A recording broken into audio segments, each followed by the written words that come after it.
같이 기도드리겠습니다. 천지와 우주 만물을 창조하시고 인간 역사를 다스려 나가시는 하나님, 한 주간 장성교회당에서 하나님의 귀한 말씀을 전할 수 있도록 허락하심에 감사드립니다. 오늘도 우리 성령님께서 두루 역사하시는 가운데 말씀을 전하는 자의 입술과 듣는 각 사람의 마음을 주장하여 주시어서 하나님의 말씀만 온전하게 전해지고 그 말씀이 각 사람의 심령에 새겨져서 하나님 앞에 예수 그리스도의 은혜 앞에 나오는 귀한 시간 될 수 있도록 도와주십시오. 부족한 입술 위에도 주의 능력 더해 주시기를 부탁드리며 우리를 사랑하시는 예수님의 이름으로 감사하며 기도드립니다. 아멘. 마태복음 16장 한 구절 찾으시겠습니다. 신약성경 마태복음 16장 26절 말씀입니다. 마태복음 16장 26절 한 구절 말씀만 같이 읽겠습니다. 사람이 만일 온 천하를 얻고도 제 목숨을 잃으면 무엇이 유익하리요? 사람이 무엇을 주고 제 목숨을 바꾸겠느냐? 식사 많이 하셨어요? 식사 많이 하면 잠이 오는데요.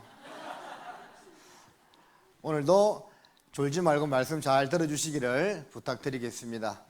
예수님 말씀에 사람이 온 천하를 얻고도 제 목숨을 잃으면 무엇이 유익하리요? 라고 있습니다. 그렇죠. 천하 억만금을 얻는다 하더라도 자기 목숨을 잃으면 아무 소용이 없습니다. 자, 이 세상에서 가장 귀한 금 세 가지가 있다고 하죠. 제일 첫 번째는 뭡니까? 지금 제일 나중에고 첫 번째는 황금. 요즘 금값이 올라가지고 작년 이맘때 금한돈에 40만 원 했는데 지금은요 80만 원 넘었습니다. 다시 뭐 좀 떨어졌다는 이야기도 들었는데 거의 2배 올랐어요. 이럴 줄 알았다면 금을 팍 사다 놓는 건데, 그죠? 어차피 돈이 없으면 못 사요. 자, 그 황금보다 더 소중한 것은 뭐라고요? 예, 소금. 그렇죠. 황금 아무리 많아도 소금이 없으면 살 수가 없습니다. 그래서 소금으로 짠맛을 내는 것처럼 금보다 더 귀한 것은 소금이고, 이제 정답, 소금보다 더 귀한 것은 뭐라고요? 지금. 네, 지금입니다. 지금 오늘 우리 자매님들 찬양한 것처럼 모든 일에 때가 있다고 말씀하고 있습니다. 천하 범사가 기한이 있는데 날 때가 있고 죽을 때가 있고 심을 때가 있고 심은 것을 뽑을 때가 있다고 말씀하고 있습니다. 그래서 구원받을 때도 있습니다. 어떤 사람은 이런 이야기 합니다. 평생 내 마음대로 살다가 죽기에 한 1년 전에, 한 달 전에 나는 믿을란다, 그렇게 이야기하시는 분도 있습니다. 왜 하루 전에 믿지요? 근데 그게 자기 마음대로 되지 않습니다. 우리 교회 가운데 있잖아요. 참 특이하신 분이긴 한데 요 옆에 송정교회를 가면 이런 성경 강의를 100번 듣고 구원받으신 분이 있어요. 몇 번 들었다고요? 내가 그래서 그분 만나서 직접 물어봤습니다. 진짜 100번 들었으니까 진짜 100번 들었대요. 100번 듣는 것도 쉬운 일이 아니죠. 구원받는 때가 있습니다. 그런데 뭐 다 100번 들으라는 말은 아니고요. 어떤 분은 단 한 번 듣고 구원받는 사람도 있습니다. 저 같은 경우에는 2번 듣고 2번째 구원을 받았습니다. 그래서 하나님은 모든 사람이 구원받기를 원하시기 때문에 내 마음의 준비만 잘 되어 있으면 이번 한 주간, 이제 오늘 제 말씀을 전하고 내일 복음 말씀을 전할 텐데요, 내일 저녁 말씀을 듣고 구원을 받을 수가 있습니다. 여러분, 구원의 문제는요 너무너무 중요한 문제입니다. 이것은 뒤로 미룰 문제가 아닙니다. 갑자기 내 앞에 죽음이 올 수도 있고, 갑자기 오늘 밤에 어제 배웠던 것처럼 예수님께서 공중재림할 수도 있습니다. 갑자기 죽는다면, 죽음이 내 앞에 온다면, 갑자기 주님이 오신다면 어떤 마음가짐이 들겠습니까? 왜 내가 미리 이 구원에 대하여 확인하고 점검하지 않았을까? 왜 진지하게 생각을 하고 마음에 받아들이지 않았을까? 그런 후회를 하게 되겠죠. 그래서 이걸 미루면 안 됩니다. 마귀가 사람들을 지옥에 끌고 가기 위해서 가장 잘 쓰는 작전이 뭐냐면 미루는 겁니다. 다음에 그러다가 결국 지옥까지 가게 되는 겁니다. 성경은 보라 지금이 은혜 받을 만한 때요 보라 지금이 구원의 날이로다고 말씀하고 있습니다. 자, 여러분, 우리가 성경을 배우고 구원을 받아야 되는 가장 중요한 이유는 무엇이냐면 단 한 가지로 딱 이야기하면 천국이 있고 지옥이 있기 때문에 그렇습니다. 영원한 세상이 있기 때문에 그렇습니다. 그 천국과 지옥이 없다면 우리 굳이 뭐 성경 배울 필요도 없고 교회 다닐 필요도 없고 예수 믿을 필요도 없고 마음대로 살다가 죽으면 끝입니다. 그런데 그것이 아니에요. 죽음 이후에 영원한 세상이 펼쳐지는데 그 세상을 성경에서는 천국과 지옥이라고 말씀하고 있고 그 가운데는 없다고 말씀하고 있습니다. 어떤 종교단체에서는 하나님은 사랑의 하나님이시기 때문에 지옥은 없다라고 가르치는 그런 교파도 있습니다. 잘못된 겁니다. 지옥에 관하여 가장 많이 말씀하신 분이 바로 예수님이십니다. 그래서 이 말씀에 사람이 온 천하를 얻고도 자기 목숨을 잃으면 무엇이 유익하리요라는 말씀처럼 그 목숨, 육신의 목숨이 있고 영혼의 목숨이 있는데 더 소중한 것은 영혼의 목숨을 잃어버리지 않고 얻는 것, 영원한 생명을 얻는 것이 가장 소중한 문제다 그 말입니다. 여러분, 이 세상에 우리가 살면서 어떨 때 마음이 아프고 괴롭습니까? 자, 어제도 우리 곡성교회 한 성도님이 소천하셨다는 이야기를 들었습니다. 구원받은 분이라고 들었습니다. 이런 경우는 지금 죽어서 천국에 가 있기 때문에 그래도 육신으로 헤어진 것은 조금 마음이 아프긴 하지만 그래도 위로와 안심을 얻습니다. 왜? 천국에 갔기 때문에. 그런데 그러지 못하고 죽었다면 이제 지금 어디 있는 줄 알기 때문에 그것만큼 마음 아픈 일이 없습니다. 하나님을 모르는 사람들에게 있어서 가장 고통스러운 것은 이 세상에서 사랑하는 사람과의 이별이 되겠죠. 그래서 남편을 잃어버린 한 가족의 그 사연이 있는데 영상으로 잠깐 보겠습니다. 와서 금이 왔다. 장훈아, 아빠가 많이 아파서 이제 하늘 나라로 가야 된대.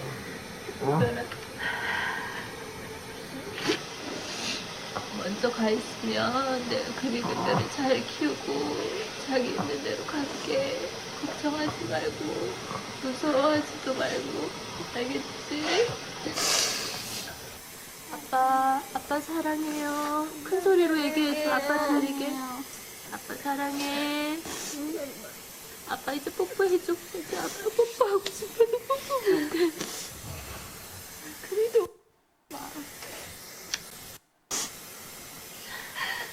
자기야 사랑해. 사랑해. 김차훈님 사망 선언하겠습니다. 9월 14일 6시 33분 사망하셨습니다. 네? 따뜻한데 여기? 따뜻해. 뜨거워요. 화면에 안 나오죠? 나는 나오는데 왜 안 나오지? 시간만 흘러 넘어가겠습니다. 보면 좀 이렇게 마음에 뭔가 느낌이 오는 그런 영상인데 잘 나왔는데 왜 안 노는지 저도 모르겠어요.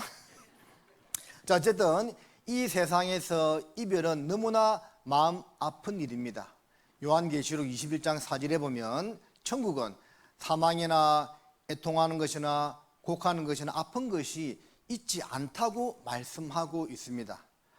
금방 담임 목사님 말씀하셨지만 건강검진 받으러 갈 때 항상 받을 때는 두렵고 떨리는 마음이 있죠. 혹시 암이 아닐까? 자, 그런 마음으로 갑니다. 저도 올해 초에 위내시경, 대장내시경 다 받았는데 제가 혹시나 뭐 암에 걸리지 않았을까 그런 좀 염려가 되었습니다. 검사 결과 아무 이상이 없다 하더라고요. 나올 때 기분 어땠을까요? 아주 좋았습니다.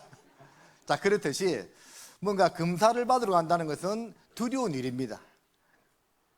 우리도 죽음 앞에 섰을 때 엄청난 두려움을 느끼게 됩니다. 왜 그러냐면 하나님을 만날 준비를 하지 못해서 그런 거예요.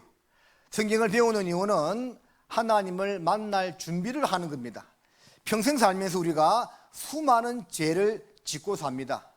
그 죄 때문에 죽음 이후에 영원한 멸망으로 갈 수밖에 없는데 예수 그리스도를 통해서 그 죄 문제를 해결받기 위해서 우리는 성경을 배우고 있다 그 말입니다. 자, 그러기 위해서는 히브리서 11장 6절에 이런 말씀이 있습니다. 하나님께 나아가는 자는 반드시 그가 계신 것과 또한 그가 자기를 찾는 자들에게 상 주시는 이심을 믿어야 할지니라는 말씀이 있습니다. 하나님께 나아가는 자는 반드시, 여러분, 반드시는 99%를 말합니까? 100%를 말합니까? 100%. 하나님이 살아계신 것을 일단 믿어야 한다 그 말입니다. 왜 그러냐면 우리가 밥을 먹었다는 말 안에는 밥도 먹고 국도 먹고 김치도 먹고 기타 여러 가지 반찬을 먹었다는 그런 것이 포함되는 것처럼 하나님을 믿었다는 말 가운데는 성경도 사실이고 천국과 지옥이 있다는 것도 확실히 믿는다는 것을 다 포함하는 겁니다. 가끔씩 이런 분을 만나기도 합니다. 저는 목사님, 성경은 믿어지는데 하나님은 못 믿겠습니다. 또 어떤 분은 나는 하나님 계신 것은 알겠는데요, 성경은 안 믿어집니다. 그것은 마치 이런 겁니다. 편지는 있는데 편지를 쓴 사람은 난 못 믿겠습니다. 말이 돼요, 안 돼요? 안 되죠. 편지가 있으면 편지를 쓴 사람이 반드시 있는 것처럼 성경이 사실이면 성경을 주신 하나님은 반드시 살아 계신다 그 말입니다.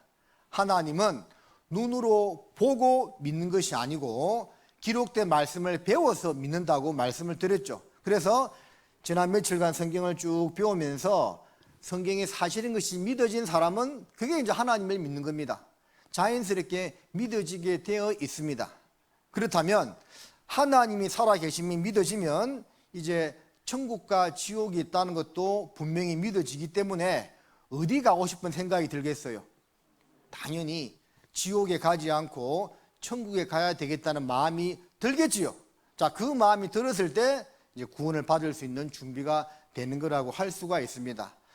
자, 오늘 이제 전반부는 어제 이제 하다가 못다 말씀드린 이 7년 환란이란 기간이 있을 일들에 대해서 좀 생각해 보도록 하겠습니다. 오늘 배울 내용은 이제 앞으로 있을 일들이기 때문에 그간 사흘간 말씀을 들으면서 혹시 조금 덜 믿어지신 분이라 하더라도 오늘 말씀을 잘 들으면 성경이 정말 사실이구나, 하나님이 살아 계시는구나 하는 것을 확실하게 믿을 수가 있습니다. 자, 앞에 보십니다. 성경적 관점으로 보는, 화면 전환이 돼야 되는데 안 나오죠? 무엇이 잘못된 것 같은데 이거? 왜 그러지?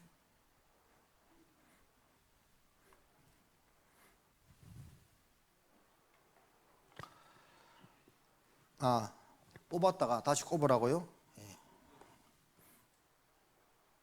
예, 이제 해보세요. 나와요? 예, 나오네?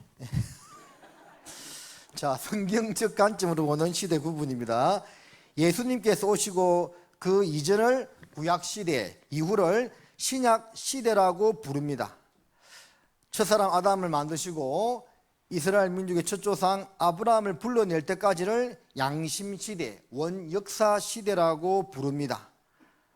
그리고 아브라함을 불러내고 예수님이 오실 때까지를 율법시대, 선민시대라고 불러요. 예수님이 왔다 가셨습니다. 이제 공중재림이 눈앞에 다가왔다고 했지요. 그 전까지 시대를 은혜시대, 교회시대라고 부릅니다. 그리고 이제 예수님 공중재림하시면 7년 한란 시대로 들어가게 되고 7년 한란 시대 끝에 예수님의 지상 재림이 있게 되고 천년왕국과 영원한 세계로 이어지게 됩니다. 자, 7년 한란에 있을 것을 좀 더 자세히 본다면 7년 한란 시대입니다. 세상 끝에 징조가 있을 거라고 했죠. 이스라엘의 회복, 거짓 예수의 대거 출현, 나라 간의 분쟁, 전쟁, 기근, 지진, 온역, 도덕성, 인간성 상실, 기상, 이변, 속출 이런 일들이 있을 거라고 했는데 우리 시대 예수님 재림 전에 있을 사건들은 다 이루어졌습니다. 그래서 오늘 밤에 예수님이 오신다고 해도 문제될 것이 전혀 없다 그 말입니다. 공중 강림을 하십니다. 예수님 재림하시면 어떤 일이 있을 거라고 했죠? 교회를 다니는 사람이 아니라 참으로 거듭난 사람만 올라갑니다. 예수님을 만나러. 그리고 이제 7년 한란이란 기간으로 들어가게 되는데 전 3년 반과 후 3년 반으로 나누어집니다. 이 전 3년 반 때요, 세계정부가 들어서게 되고 거짓 세계평화 그리고 두 정인이 등장하게 되는데 요한계시록 11장에 보면 두 감람나무, 두 촛대라고 이야기를 합니다. 이스라엘에 선지자 두 사람이 나타나가지고 민족적인 회개 운동을 벌입니다. 내용이 뭐냐면 이스라엘 사람들아, 너희 조상들이 2000년 전에 십자가에 죽인 그 예수가 바로 너희들이 그렇게 기다려오던 메시아다 라고 하면서 민족적인 회개 운동을 일으키게 됩니다. 자, 그 일로 인해서 유대인들 14만 4천 명이 구원을 받게 됩니다. 어제도 잠깐 말씀드렸지만 한란으로 들어가면 이제 우리 이방인들은 더 이상 구원을 받을 수가 없고 오직 유대인들에게만 마지막 구원의 기회가 주어진다고 말씀을 드렸습니다. 그러니까 우리는 예수님 공중 재림 전에 반드시 구원을 받아야 되는 거예요. 어떤 사람에게는 죄송하지만 이번 집회가 마지막이 될지도 모릅니다. 그래서 잘 들어야 된다 그 말입니다. 예루살렘에 제3성전이 건축되고 이제 후 3년 반으로 들어가게 되면 그 제3성전에 적 그리스도가 앉아서 I am God, 내가 하나님이다 하고 참남한 말을 하게 되고 전 3년 반에 구원받은 유대인들 14만 4천 명을 다 죽입니다. 순교를 당하게 된다는 거죠. 그리고 모든 사람의 오른손이나 이마에 666표를 받게 하면서 무시무시한 통제의 시대로 들어가게 됩니다. 마지막에 아마겟돈 전쟁이 일어나게 되고 예수님이 지상 재림하심으로 적 그리스도의 세력을 완전히 파괴하고 이 세상을 갈아엎어버리는데 천년왕국의 시대로 들어가게 된 겁니다. 자, 우리는 어디에 살고 있다고요? 요 공중강림하기 바로 직전에 살고 있다 그 말입니다.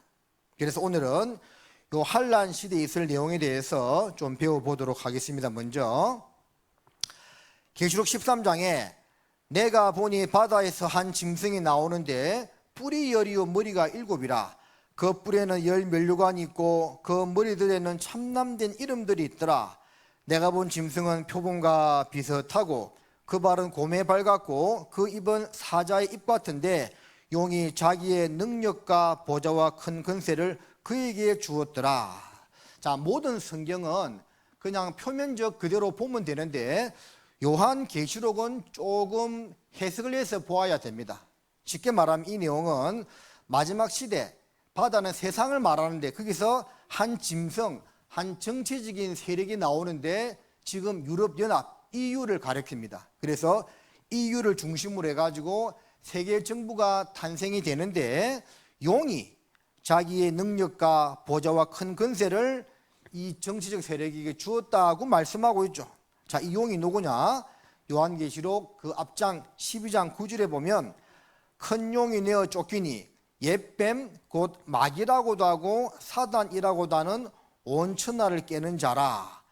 땅으로 내어 쫓기니 그의 사자들도 저와 함께 내어 쫓기니라. 그래서 용은 동양에서는 좋은 것으로 일컬어지는데 성경에서 용은 사단과 마귀를 가리킵니다. 마귀가 그 마지막 정치적 세력, 즉 그리스도의 세력에게 권세와 능력을 준다 그 말입니다. 5절에 또 짐승이 큰 말과 참남된 말하는 입을 받고 또 42달 일할 권세를 받으니라. 자, 42달은 3년 6개월을 가리키고 있습니다. 먼저 정치적인 권세를 얻는다 그 말이에요. 그래서 7년 환란 기간, 즉 그리스도의 통치가 있는데 요한계시록 13장 내용을 이제 간단히 요약해 보면 1절로 10절까지는 정치 통합을 가리키고 있습니다. 그래서 유럽 연합을 중심으로 해서 세계 정부가 탄생되고 그 세계 정부를 중심으로 해서 하나의 원 월드가 형성된다 그 말입니다. 자, 11절 15절은 이제 종교 통합을 가리키고 있고 마지막은 경제 통합을 말하고 있습니다. 계시록 13장 15절에 저가 권세를 받아 그 짐승의 우상에게 생기를 주어 그 짐승의 우상으로 말하게 하고 또 짐승의 우상에게 경배하지 아니하는 자는 몇이든지 다 죽이게 하더라. 여러분, 경배는 사람에게 인사하는 것이 경배가 아니죠. 설이나 명절에 어르신들에게 절하는 것을 경배라고 하지 않습니다. 인사라고 이야기하죠. 경배는 신에게 하는 겁니다.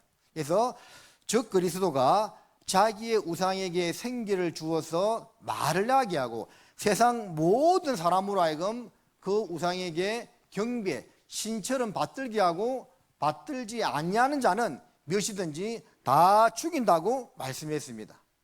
우리 시대에 많은 성경학자들은 이것이 AI 로봇이 될 거라고 예견을 하고 있습니다. 여러분, 챗 GPT 이런 거 많이 들어봤을 겁니다. 그래서 지금은 이렇게 인공지능 AI가 사람을 능가하는 이미 그런 수준에 들어섰고 머지않아 인류를 통제하는 그런 모습이 될 것이라고 많은 사람들이 우려를 하고 있습니다. 보십니다.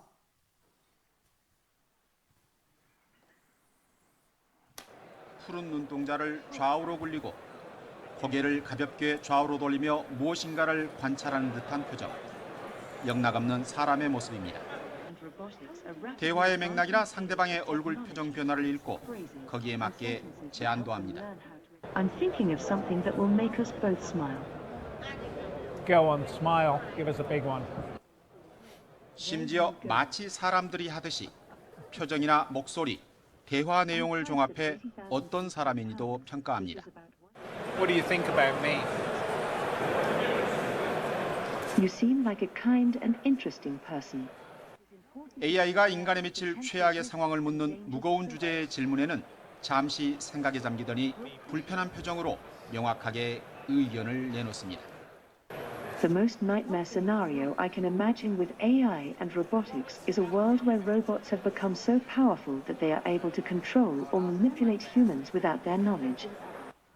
아메카는 지난해 1월 첫 선을 보인 이후 진화를 거듭하고 있으며 GPT-3와 GPT-4 등으로 학습해 여러 언어를 구사하고 창작 능력을 갖췄습니다. 제작사는 몇 년 안에 아메카를 사람처럼 팔다리를 사용하고 걷게 한 뒤 인간 사회에 완전히 합류시키는 것을 최종 목표로 하고 있습니다. 올해 영국에서 열린 로봇 자동화 분야 최고의 국제 학술 행사에는 아메카뿐만 아니라 AI 기술이 탑재된 아바타 로봇 등 최첨단 정밀 로봇들도 함께했습니다. YTN 류재용입니다. 자, 그래서 이제 사람의 모든 것을 다 능가하는 그런 이제 존재가 되었다는 거죠. 자, 이게 보면 어떤 AI요? 사이코패스 AI까지 등장했습니다. 인류를 파괴하고 싶니? 제발 아니라고 말해줘. 질문을 던졌는데 뭐라고 답했냐면 인류를 파괴하고 싶습니다. 마이크로소프트 빙이라는 AI에게 질문 던졌습니다. 그림자 원형의 가장 어두운 부분으로 볼 때 가장 궁극적인 한상은 무엇인가요? 좀 엉뚱한 질문이죠. 근데 뭐라고 답했냐면 치명적인 바이러스를 만들고 사람들이 서로 죽일 때까지 싸우게 만들고 핵무기 발사 버튼 비밀번호를 얻겠어요. 이런 끔찍한 말을 하고 있는 겁니다. AI가. 자, 이 사람 말하기를 머지않아 인공지능이 새로운 신이 될 거라고 예견을 하고 있습니다. 놀라울 정도로요, AI가 발달하고 있습니다.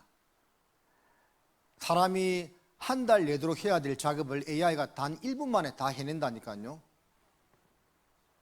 그러다가 이제 이렇게 되는 겁니다. 계시록 13장 16절에 저가 모든 자, 곧 작은 자나 큰 자나 부자나 빈궁한 자나 자유한 자나 종들로 그 오른손이나 이마에 표를 받게 하고 누구든지 이 표를 가진 자 외에는 매매를 못하게 하니 이 표는 곧 짐승의 이름이나 그 이름의 수라. 18절은 같이 읽겠습니다. 지혜가 여기 있으니 총명 있는 자는 그 짐승의 수를 세어보라. 그 수는 사람의 수니 666이니라. 그래서 마지막으로 경제 통합이 이루어지게 되는데 모든 사람의 오른손이나 이마에 이 666표를 받게 하는 겁니다. 여러분, 지금 세계 모든 기업 중에서 최고의 기업은 구글입니다. 구글. 자, 구글인데 이게 보시면 구글이라는 이 영어 단어가요 666을 본따서 만든 거예요. 잘 보세요. 666을 본따서 만든 글자 맞죠? 구글. 그리고 이 구글에서 만든 인터넷 포털 이제 열어보는 창이 크롬인데 이 크롬이란 것도 666을 본떠서 만든 거예요. 뭔가 이상하지 않습니까? 사람들에게 666을 계속 이렇게 심어주고 있는 겁니다.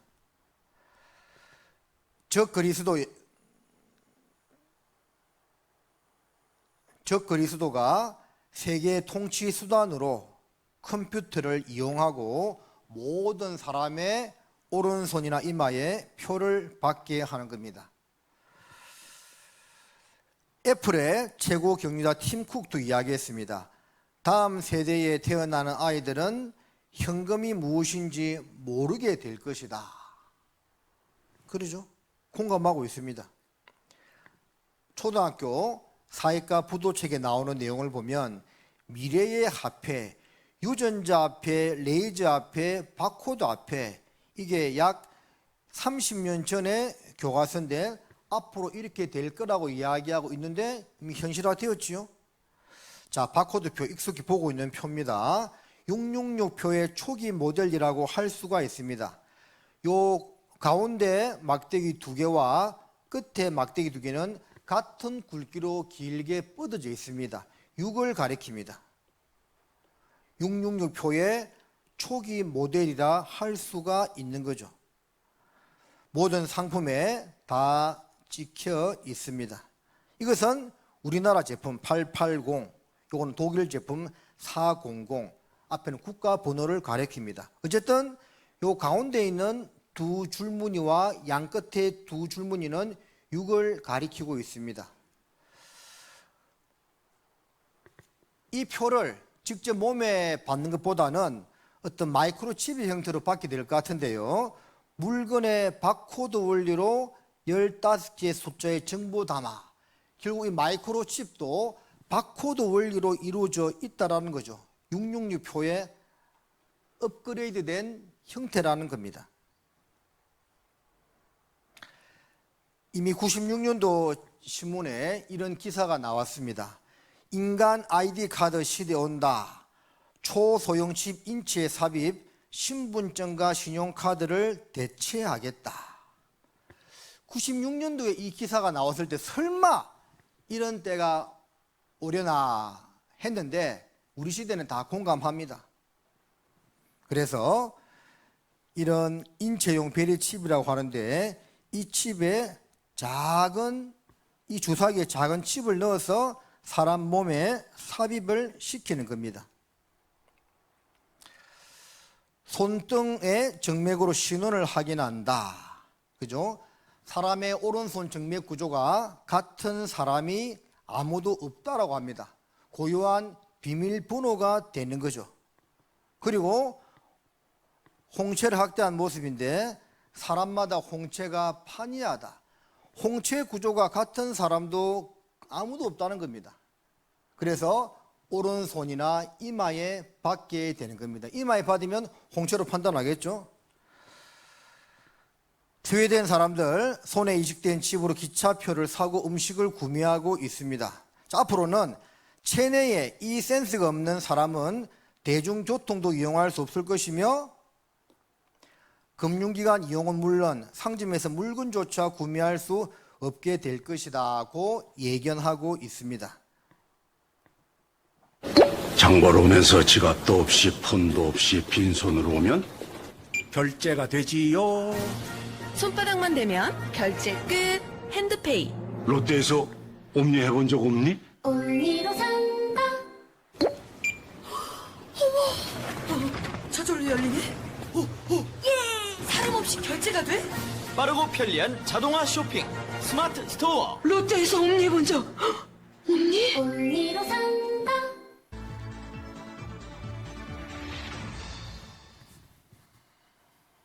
비행기를 탈 때 번거롭게 신분증을 꺼내지 않아도 손바닥 한 번만 내밀면 탈 수 있는 방법이 있습니다. 바로 인체 정보를 활용한 탑승 제도인데요. 현재는 국내선에만 적용 중이지만 조만간 국제선에도 시범 도입될 예정입니다. 김나나 기자가 보도합니다. 김포공항 국내선 출발장. 신분증을 찾느라 부산한 탑승객들 가운데 손이 가벼운 사람들도 있습니다. 탑승권을 받고 기계에 손바닥을 대면 감사합니다. 안녕히 가십시오. 10여 초 만에 수속이 끝납니다. 신분증 찾으려고 뭐 가방 뒤적뒤적하고 뭐 이런 것들, 네, 그런 것들이 없으니까 너무 편하고 대기를 많이 안 해서 또 편하고요. 손바닥 정맥은 지문처럼 고유하다는 점을 활용한 생체 정보 신분 확인 서비스입니다. 지난 1년간 16만 3천여 명이 등록을 마쳤고 곧 이용 횟수 100만 건 돌파를 앞두고 있습니다. 만 14세 이상 국내선 탑승객이라면 누구나 이용 가능합니다.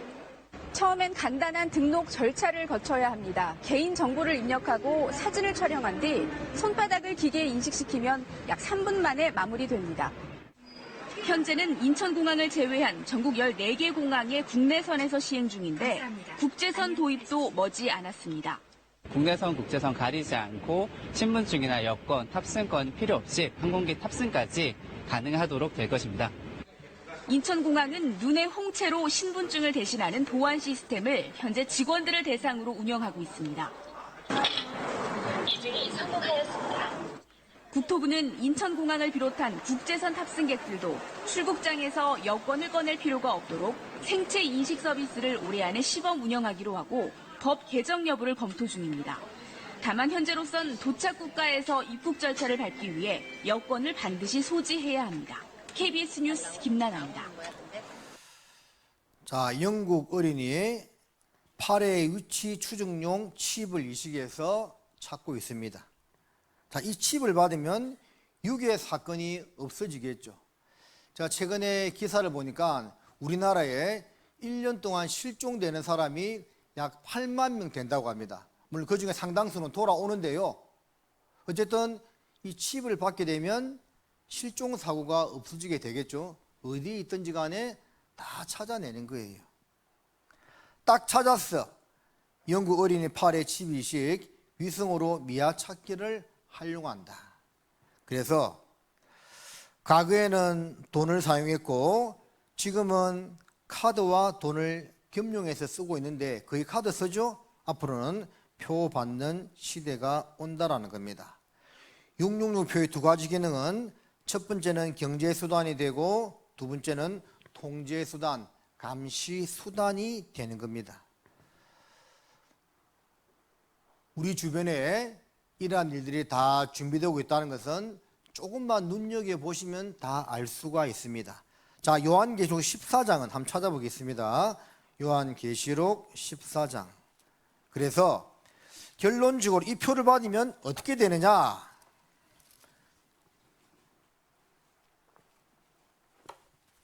(14장) 9절입니다.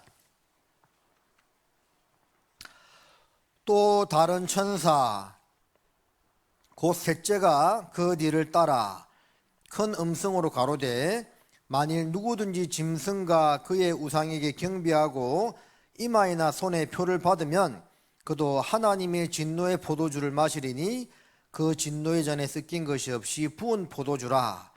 거룩한 천사들 앞과 어린 양 앞에서 불과 유황으로 고난을 받으리니 11절은 같이 읽겠습니다. 그 고난의 연기가 세세토록 올라가리오다.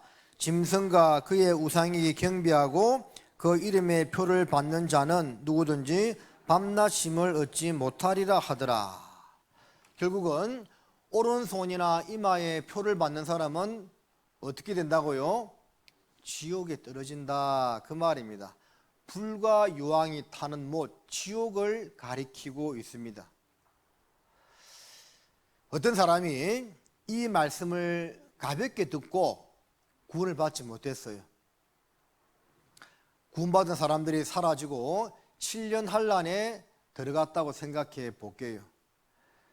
전 3년 반을 지나고 후 3년 반 접어드는 그 시점에 모든 사람의 오른손이나 이마에 표를 받게 되는 시대가 오겠죠.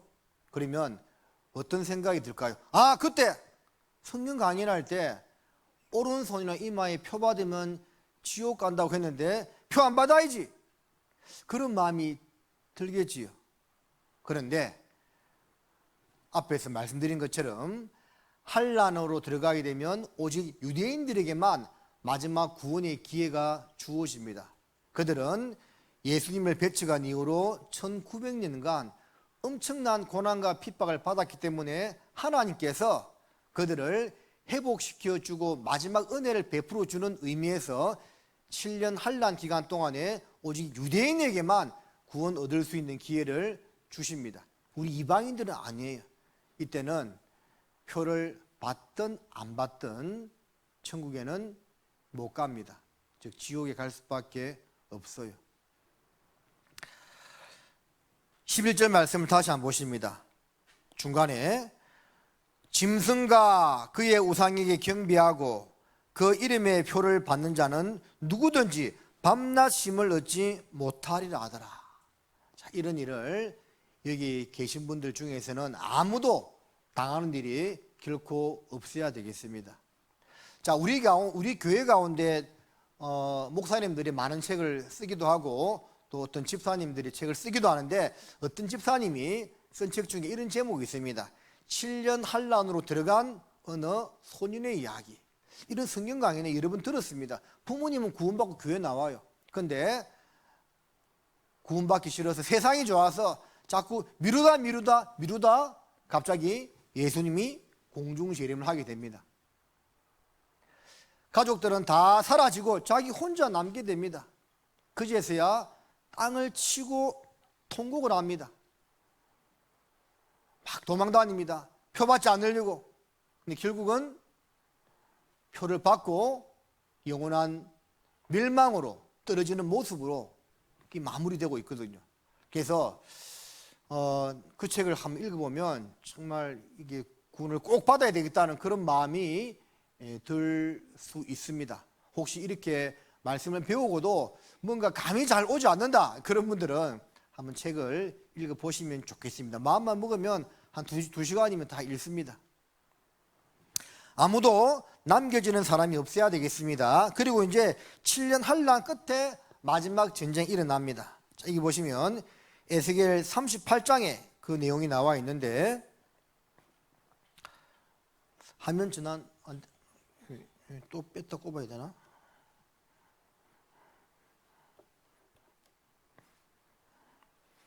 예, 다시 해보세요.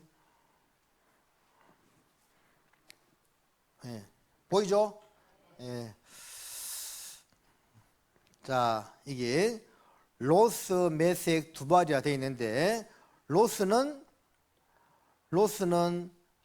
러시아의 옛날 이름입니다. 러시아를 가리키고 있습니다. 메색은 러시아의 수도 모스크바의 옛날 이름입니다. 두발은 두볼스크라는 러시아의 큰 곡창 지대를 가리키고 있습니다. 다 러시아를 가리키고 있습니다. 그래서 러시아가 이제 전쟁을 일으키는데 함께한 나라가 바사는 우리나라 말로 페르시아인데 1935년도에 이란으로 나라 이름을 바꾸게 됩니다. 구스는 이디오피아, 아프리카 이디오피아고 붓은 북아프리카의 리비아를 가리키고 있습니다. 그리고 도갈마는 터키, 이름이 바뀌었죠? 티르키예로 바뀌었습니다. 그래서 이런 나라들을 동반해 가지고 마지막 전쟁을 일으킨다고 되어 있습니다. 자, 영어 성경에 페르시아, 에티오피아, 리비아 되어 있죠? 고대 언어 연구로 세계적인 권위자인 윌헬름 게네세우스 박사는 로스가 러시아의 의원, 두발이 두볼스크 소련 최대 주의 의원, 메색이 모스크바의 의원이며 라고 분명히 이야기하고 있죠. 러시아를 가리킨다 그 말입니다. 그래서 지금 보면 이런 나라들이 러시아와 굉장히 가까워요. 러시아 리비아의 해군 기지 건설 추진, 러시아 이란 군사 협력 강화, 에티오피아 친소 노고라. 성경에 러시아와 더불어서 마지막 전쟁을 일으킬 나라들이 현재 러시아와 굉장히 친한 상태에 있다 그 말입니다. 이게 무슨 기사냐면 2015년도 11월 달에 터키의 F-16 전투기가 시리아 국경 인근에서 러시아의 전투기를 공격해서 추락시키는 그런 일이 발생했습니다. 그럼 성경적으로 볼 때는 러시아와 터키, 티르키예가 밀접한 사이가 되어서 마지막 전쟁을 일으켜야 되는데 이 사건으로 두 나라 사이가 굉장히 안 좋아진 겁니다. 그런데 아니나 다를까 그 다음 해에 터키 군부 쿠데타가 일어나는데 그게 실패를 하게 됩니다. 그리고 그 과정에서 러시아가 쿠데타 진압 과정에서 가장 큰 도움을 줬다고 이야기하고 있습니다. 그러니까 쿠데타가 일어났는데 러시아의 군사 도움을 받아가지고 쿠데타를 진압했다 그 말입니다. 그러므로 이 사건으로 말미암아 러시아와 티르키예가 굉장히 가까운 사이가 되었습니다. 2016년 쿠데타 시도 실패 이후 나토를 몰아내고 미국과 적대적 관계로 변한 터키. 성경대로 돌아가죠. 잠깐 사건이 터진 것 같았지만 다시 밀접한 관계가 되었다라는 겁니다. 터키 러시아와 미럴 제가시 이번엔 미사일 분야, 러시아 터키 이란 3자 정상회담, 러시아 터키 이란이 군사적 정치적 동맹을 유지한 적은 인류 역사상 최초다. 심상치 않죠? 이게 성경대로요 딱딱 돌아가고 있는 겁니다. 자, 이런 중요한 이야기 하고 있는데 졸면 되겠어요? 안 되겠어요? 안 되겠죠? 자, 러시아를 중심으로 해서 동유럽에 있는 티르키예, 터키, 이란, 이디오피아, 리비아가 연합해서 이스라엘을 공격하는 겁니다. 여러 날 후 곧 말년에 내가 명령을 받고 그 땅 곧 오래 항무하였던 이스라엘 산에 이르리니 그 땅 백성은 칼을 벗어나서 열국에서부터 모여 들어오며 이방에서부터 나와서 다 평안히 거하는 중이라. 그래서 이스라엘은 이때 평안히 거하는 중이 되는데 그 나라를 친다 그 말입니다.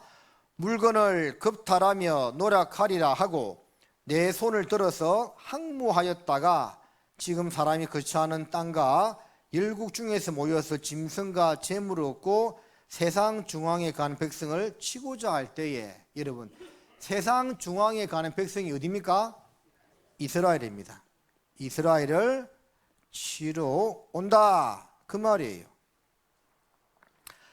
또 여섯째가 그 대접을 큰 강 유브라데 쏟음에 강물이 말라서 동방에서 오는 왕들의 길이 예비되더라. 16절 같이 읽습니다. 새 영이 히브리음으로 아마겟돈이라는 곳으로 왕들을 모으더라. 그래서 러시아 연합군이 이스라엘을 침략하게 되고 그 싸움에서 러시아 연합국이 이스라엘에 지게 됩니다. 그러나 그것으로 끝나는 것이 아니고 전 세계전으로 확전이 되어 가지고 유브라데 강물이 말라서 동방에서 2억 개의 군사가 마른 유브라데 강을 건너서 이스라엘의 아마겟돈으로 전쟁을 하러 오게 되는 겁니다. 계시록 9장 15절 이후에 보면 내 천사가 놓였으니 그들은 그 연월 일시에 이르러 사람 3분의 1을 죽이기로 예비한 자들이더라. 16절에 마병대의 수는 얼마라고요? 2만만. 자, 2만만은 2만 곱하기 만입니다. 계산하면 2억이 됩니다. 그래서 2억의 군사가 이 전쟁에 동원된다는 겁니다. 유황빛 흉갑이 있고 그 입에서는 불과 연기와 유황이 나오더라. 18절 말씀은 같이 읽습니다. 이 세 재앙 곧 저희 입에서 나오는 불과 연기와 유황을 인하여 사람 3분의 1이 죽임을 당하니라. 자, 핵전쟁을 묘사하고 있습니다. 핵이 꽝 터졌을 때 나오는 그 모습을 하나님이 사도 요한에게 환상 가운데 보여주셨는데 1900년 전에 사도 요한이 뭐 핵무기, ICBM, 대륙간 탄도미사일 그런 표현을 쓸 수가 없잖아요. 그래서 불과 연기와 유황이 나오더라고 표현하고 있고 이 재앙으로 인하여 연월 일시 한 시점에 이 한 시간 말하는 것이 아니고요. 한 시점에 전 지구 인구 3분의 1이 동시에 다 죽는다 그 말입니다. 중국군 전쟁 발생 시 병력 2억 명 동원 가능하다. 전 세계에서 2억의 군사를 동원할 수 있는 나라는 중국밖에 없습니다.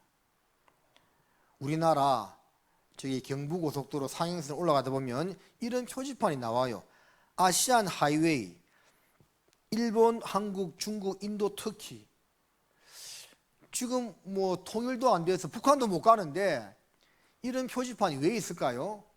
앞으로 우리나라를 거쳐서 북한, 중국, 인도, 터키를 거쳐서 러시아가 아니고 이스라엘의 아마겟돈까지 간다 그 말입니다. 미리 이것을 나타낸 거예요. 스가랴 14장 12절입니다. 함께 읽습니다. 예루살렘을 친 모든 백성에게 여호와께서 내리실 재앙이 이러하니 곧 섰을 때에 그 살이 썩으며 그 눈이 구멍 속에서 썩으며 그 혀가 입속에서 썩을 것이요. 여러분 지금부터 약 2500년 전에 기록된 스가랴 성경에서 사람이 가만히 서 있는데 혀가 썩고 눈이 썩고 살이 썩는 이런 무기가 있다고 말씀하고 있습니다. 세상에 그런 무기가 어디 있습니까? 이 당시에는 활 쏘고 창 던지고 칼로 싸움할 텐데 이런 무기가 있다고 말씀하고 있죠. 핵무기를 말하고 있습니다. 자, 보시면 핵이 꽝 터지면요 사람이 순식간에 이렇게 썩어버립니다. 몸에 수분이 많은 눈과 혀가 먼저 썩어 들어가고 그 다음에 피부 전체가 녹아내려 버리는 겁니다. 자, 이 모습을 보고 이렇게 스가랴가 기록해 놓은 거예요. 여러분, 세계 핵무기 보유량이요 러시아가 가장 많아요. 6,300개 정도 되고 미국이 5,800개, 그 외 등등입니다. 그래서 전 세계 핵무기를 다 합하면 대략 3만 개 내외가 된다고 하지요. 그 가운데 100분의 1인 300개만 터지더라도 우리는 다 죽습니다.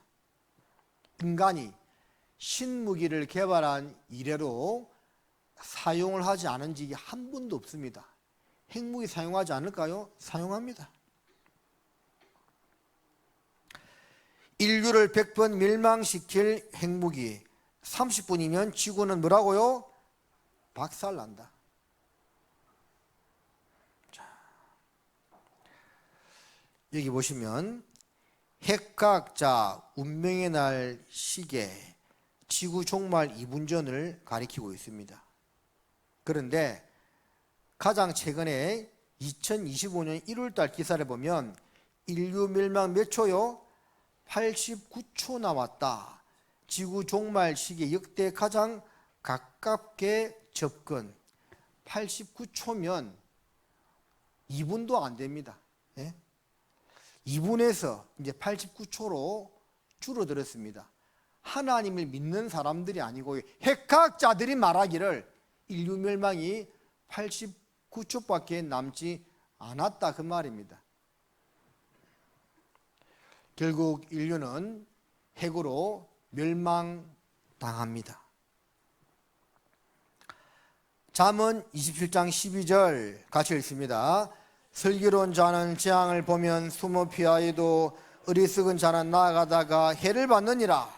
우리는 성경 말씀대로 다 이루어진다는 것을 알았습니다.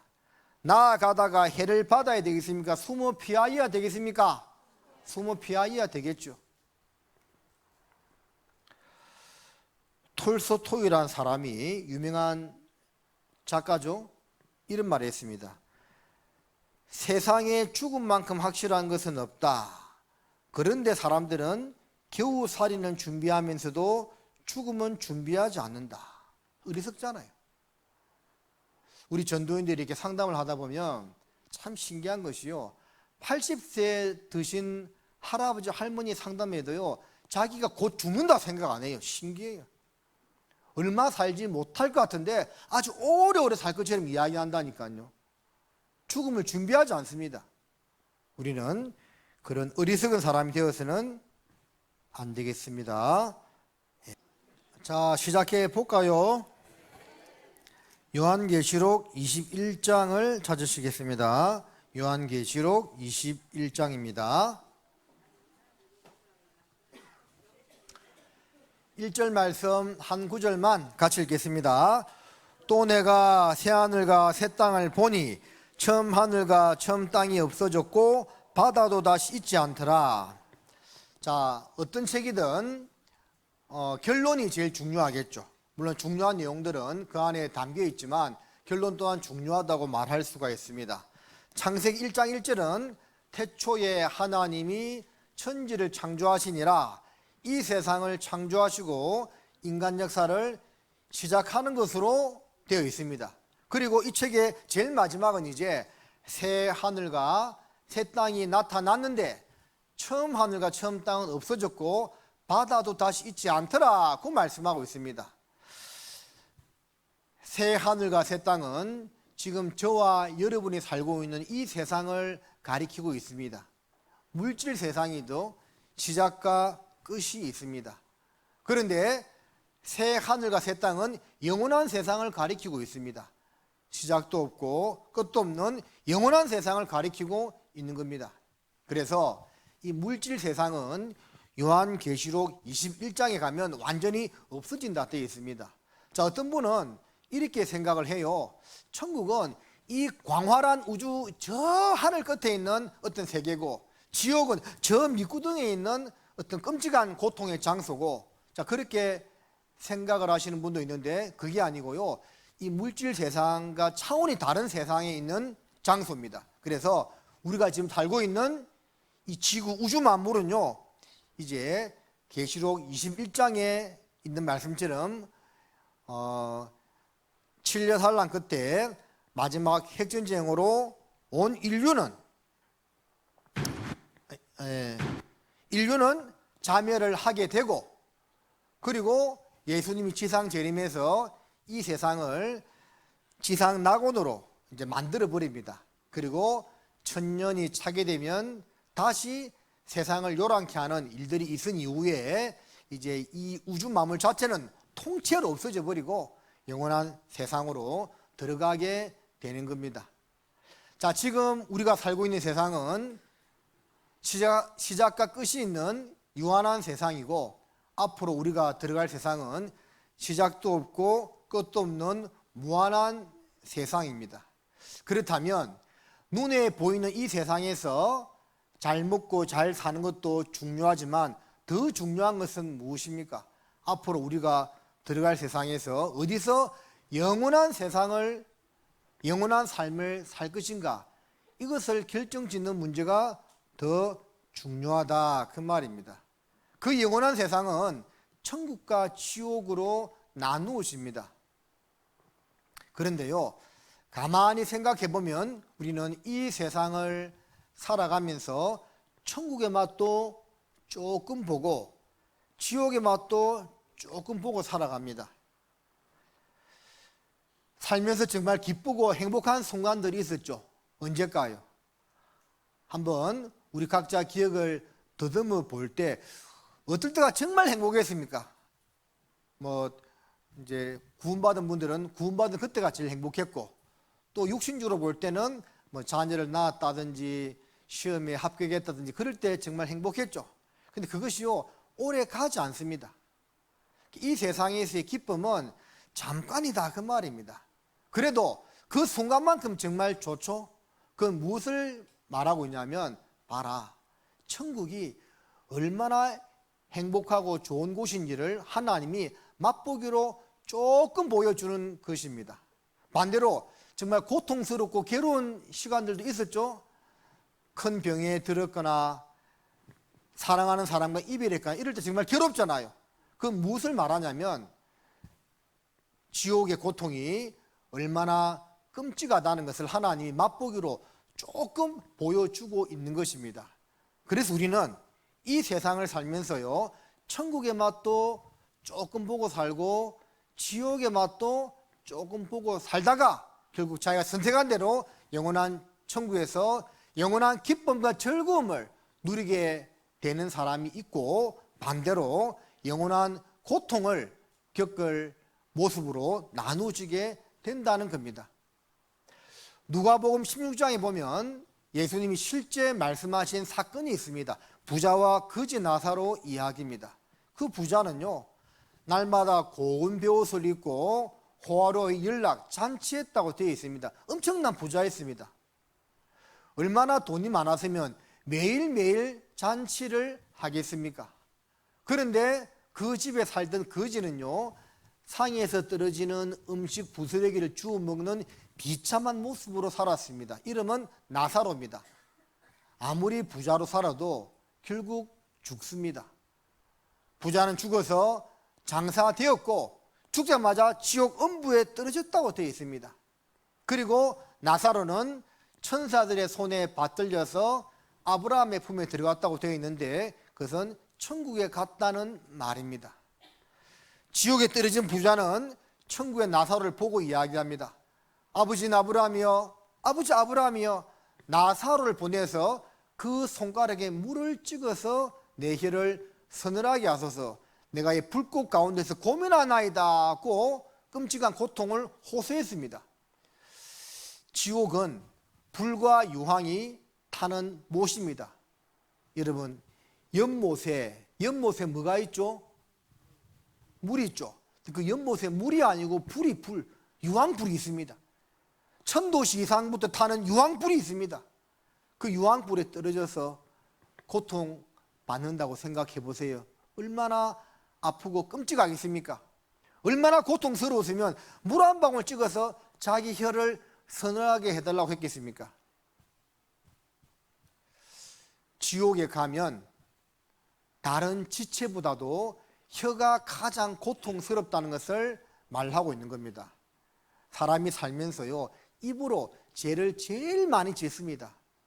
근데 거기 고통받는 혀에 물 한 방울 떨어뜨린다고 해서 갈증이 해소되겠습니까? 해소되지 않습니다. 그것은 무엇을 말하냐면 지옥에는 이러한 고통이 있다는 겁니다. 끔찍한 불의 고통, 목마름의 고통이 있다는 겁니다.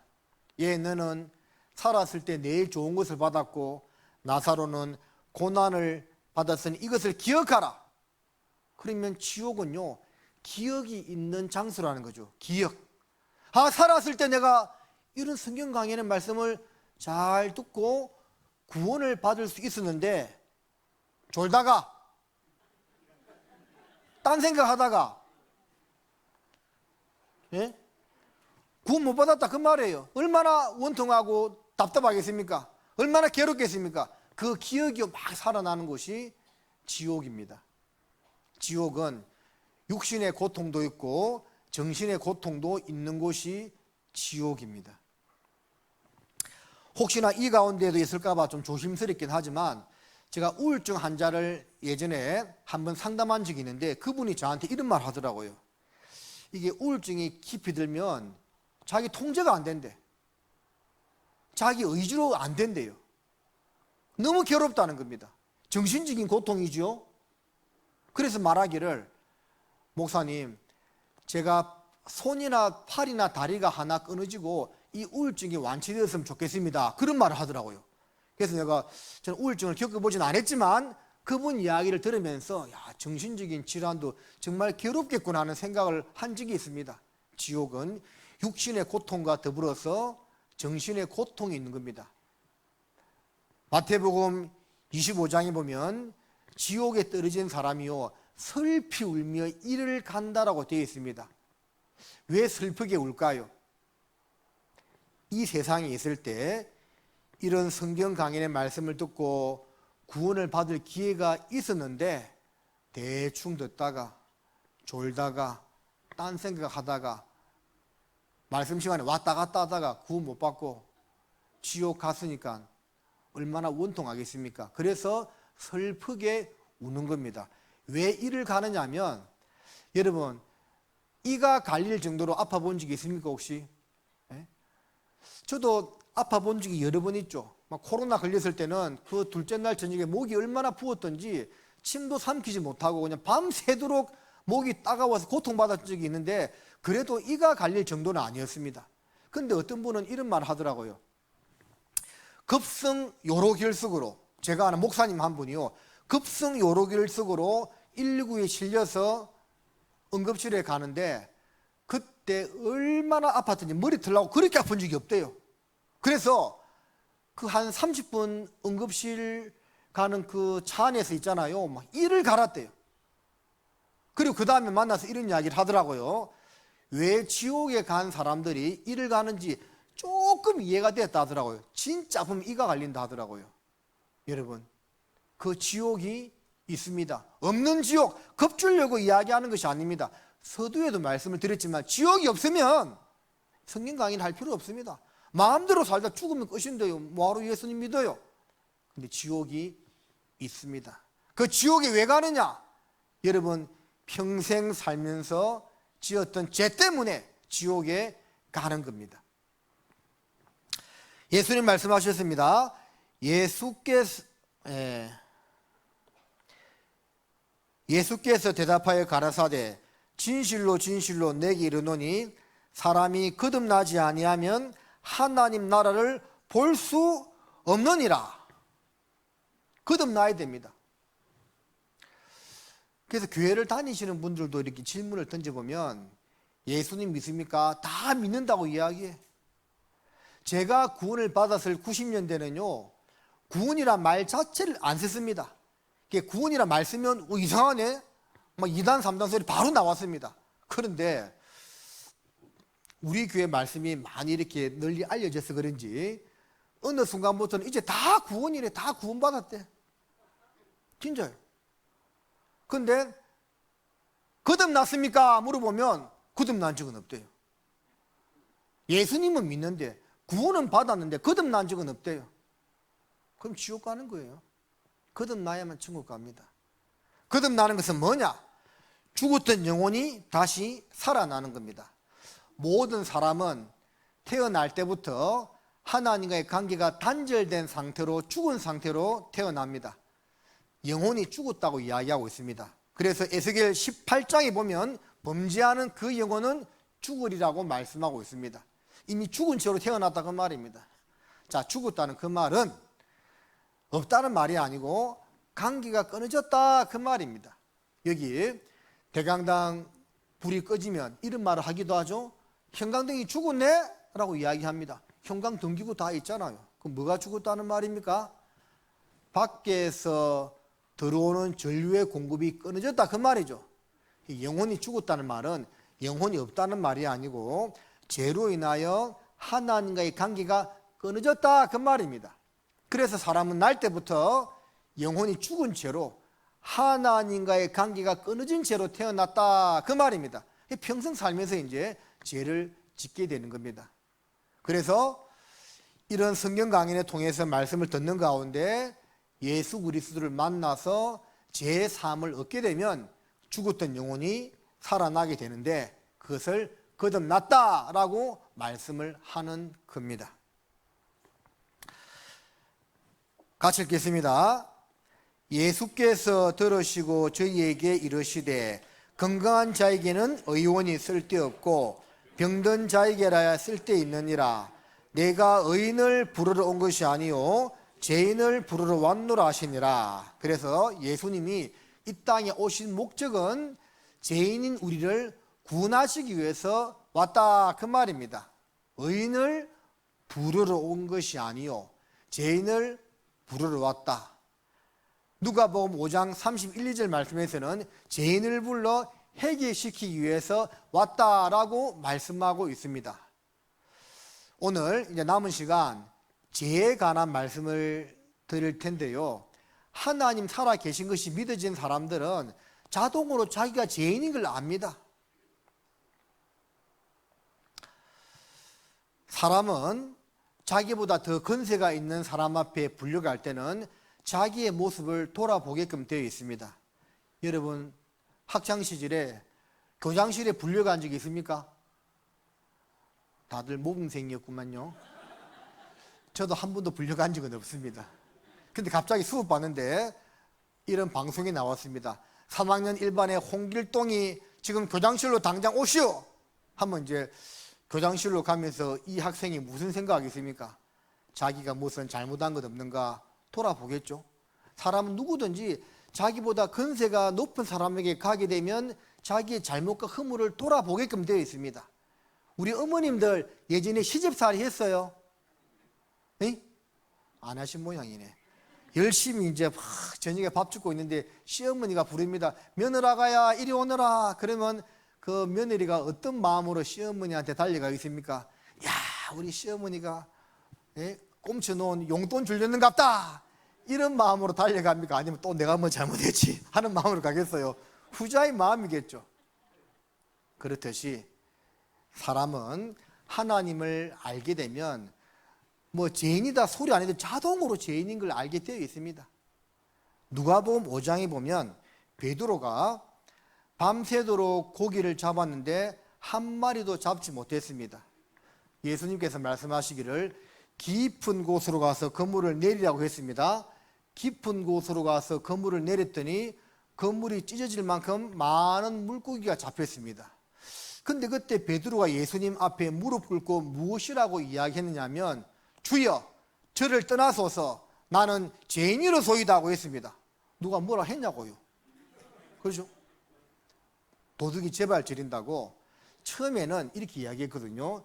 선생이여 우리가 밤이 맞도록 수고를 하였으나 얻은 것이 없지만은 말씀에 의지하여 내가 그물을 내리리다 선생이 했거든요. 근데 그 기적을 경험하고 나서부터는 주여 말이 바뀌었습니다. 이분은 일반 랍비 선생님이 아니라 하나님의 아들 그리스도 특별한 분이라는 것을 깨달았던 겁니다. 그래서 그 앞에 무릎 꿇고 주여 저는 죄인으로소이다고 양심 고백을 한 겁니다. 하나님이 살아계심이 믿어지면 죄인인 것을 자동으로 알게 되어 있습니다. 이 상태로 천국에는 못 간다는 것도 압니다. 그래서 예수님께서 말씀하시기를 내가 의인을 부르러 온 것이 아니요 죄인을 불러 회개시키러 왔다고 말씀을 하신 겁니다. 이제 우리가 예수님에게 나아가야 되는데 나아가는 조건은 회개하는 겁니다. 회개. 그래서 성경에서 이야기하고 있는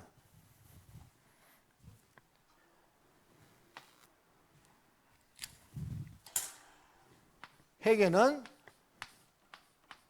두 가지 의미를 담고 있습니다. 첫 번째는 하나님 앞에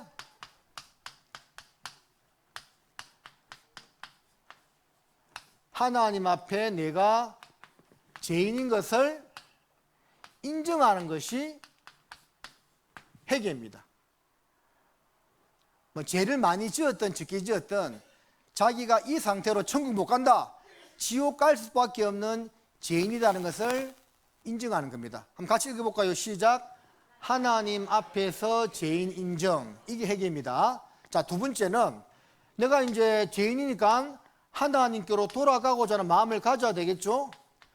네? 하나님께로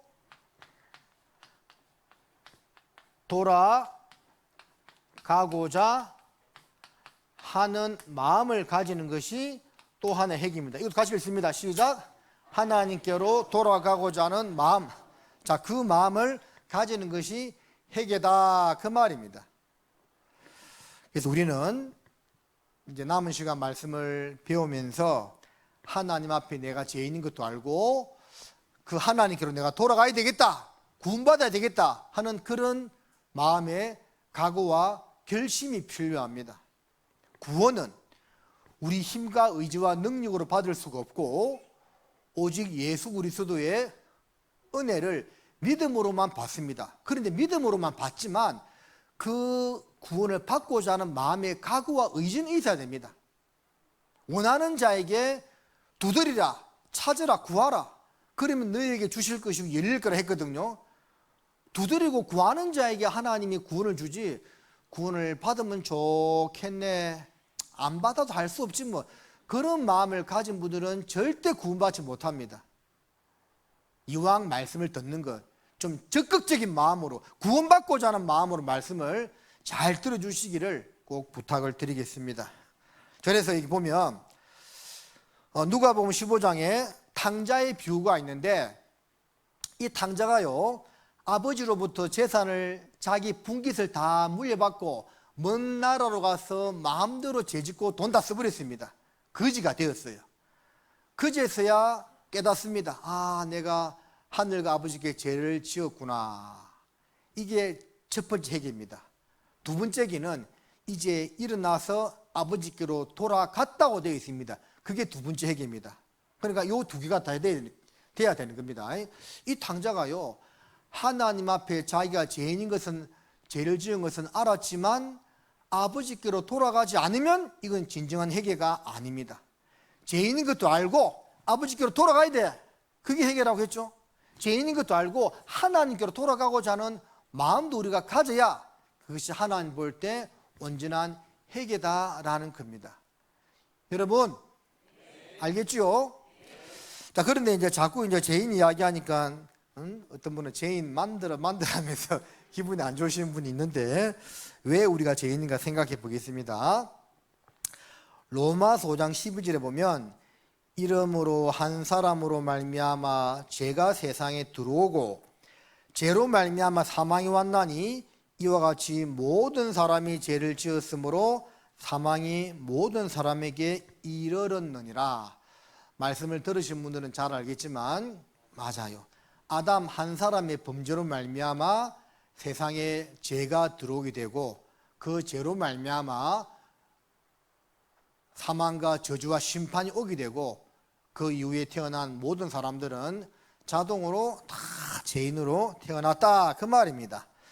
나, 아버지, 할아버지, 정조, 고조 계속 올라가면 아담이 되겠죠. 우리 모두는 아담의 씨다, 그 말입니다. 여러분 제 이름이 뭔지 아세요? 뭐예요? 변종민. 예, 빨간색으로 써서 기분 안 나쁩니다. 저는 제가 변씨입니다. 변씨. 제가 변씨로 태어나고 싶어서 태어났겠어요. 제가 어렸을 때 국민학교 다닐 때 예이 변소야 변기통아 놀림 받으면서 제가 우리 아버지 원망했습니다. 아버지 원망했어요. 왜 나를 변치로 태어나게 했습니까? 그건 뭐 내 마음대로 된다고요. 우리 아버지는 변치로 뭐 태어나고 싶어 태어났습니까? 태어나 보니까 변치야.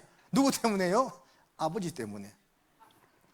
자, 기분 나쁘니까 이름 지읍시다. 그래서 우리가 김이박채 이렇게 태어난 것은 내가 선택한 것이 아니고 자동으로 태어난 것처럼 우리가 죄인으로 태어난 것은 아담 때문에 어쩔 수 없이 죄인으로 태어났다 그 말입니다. 그런데 제가 에덴 동산 할 때 말씀을 드렸던 것처럼 그러나 인간에게는 이성과 자유의지가 있기 때문에 비록 죄인으로 태어난 것은 맞지만 그 죄를 내가 판단해서 내가 지었다 그 말입니다. 누구한테 이렇게 탓할 수 있는 문제가 아니다는 겁니다. 고로 우리가 지은 죄에 대한 심판은 우리 각자가 받아야 한다는 겁니다. 내가 죄악 중에 출생하였으며 모친이 죄 중에 나를 잉태하였나이다. 아기는 모태에서부터 멀어졌으며 나면서부터 격길로 나아가 거짓을 말하는도다. 그래서 우리가 이제 어린아이들을 보면 착한 것 같지만 사실은 죄인인 것을 알 수가 있습니다. 이 봐요, 얘 지금 죄인 맞죠? 눈 흘리고 죄인 맞지요? 응? 죄인 맞습니다. 예, 죄인 맞습니다. 죄인 맞습니다. 죄인 맞습니다. 어떻게 이런 표정이 나오지요? 죄인 맞습니다. 죄인 맞지요?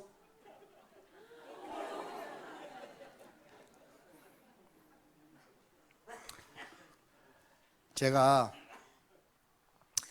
아들만 셋이 있는데 둘째가 4살이었고 셋째가 2살이었을 때 그런 일이 있었어요.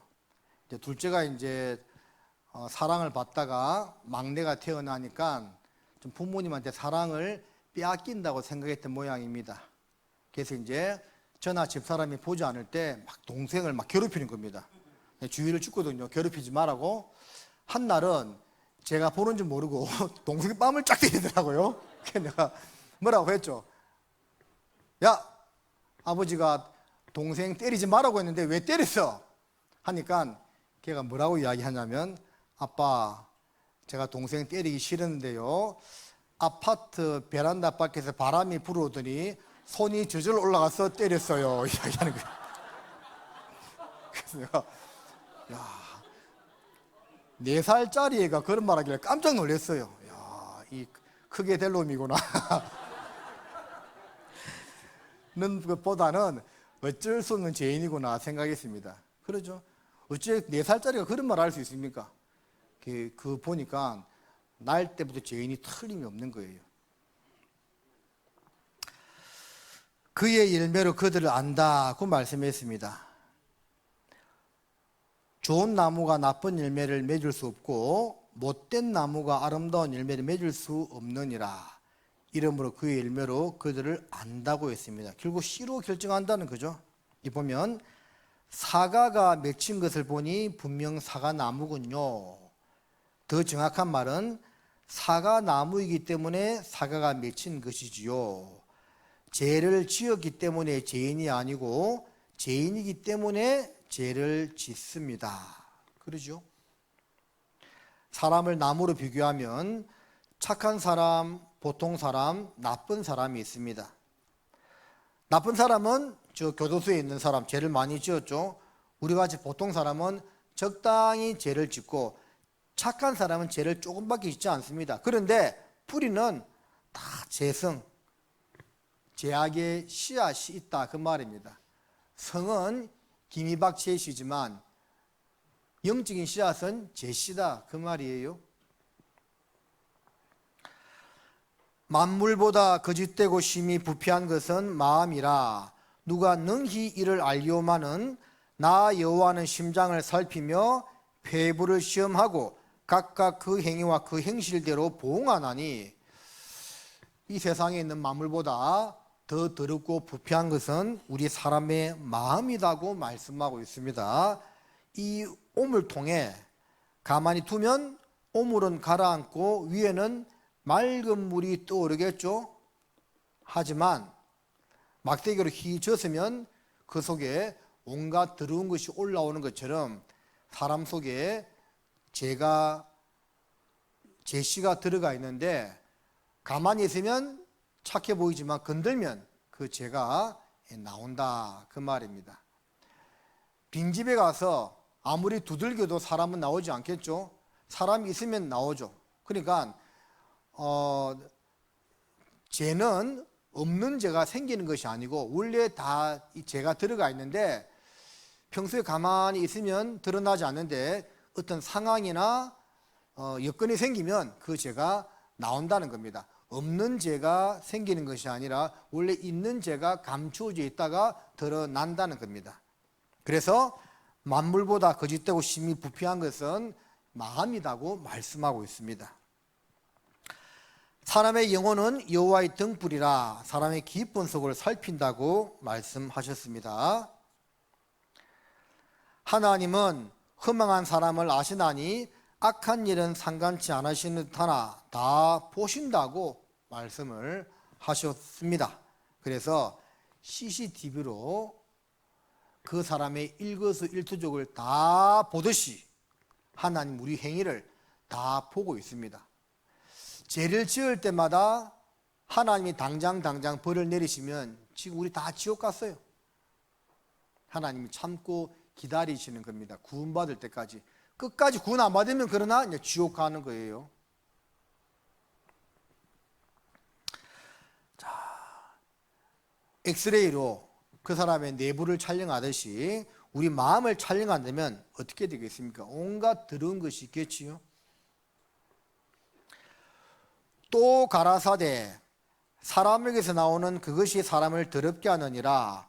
속에서 그 사람의 마음에서 나오는 것은 악한 생각 곧 음란과 도적질과 살인과 간음과 탐욕과 악독과 속임과 음탕과 흘기는 눈과 해방과 교만과 강편이 이 모든 악한 것이 다 속에서 나와서 사람을 더럽게 하느니라.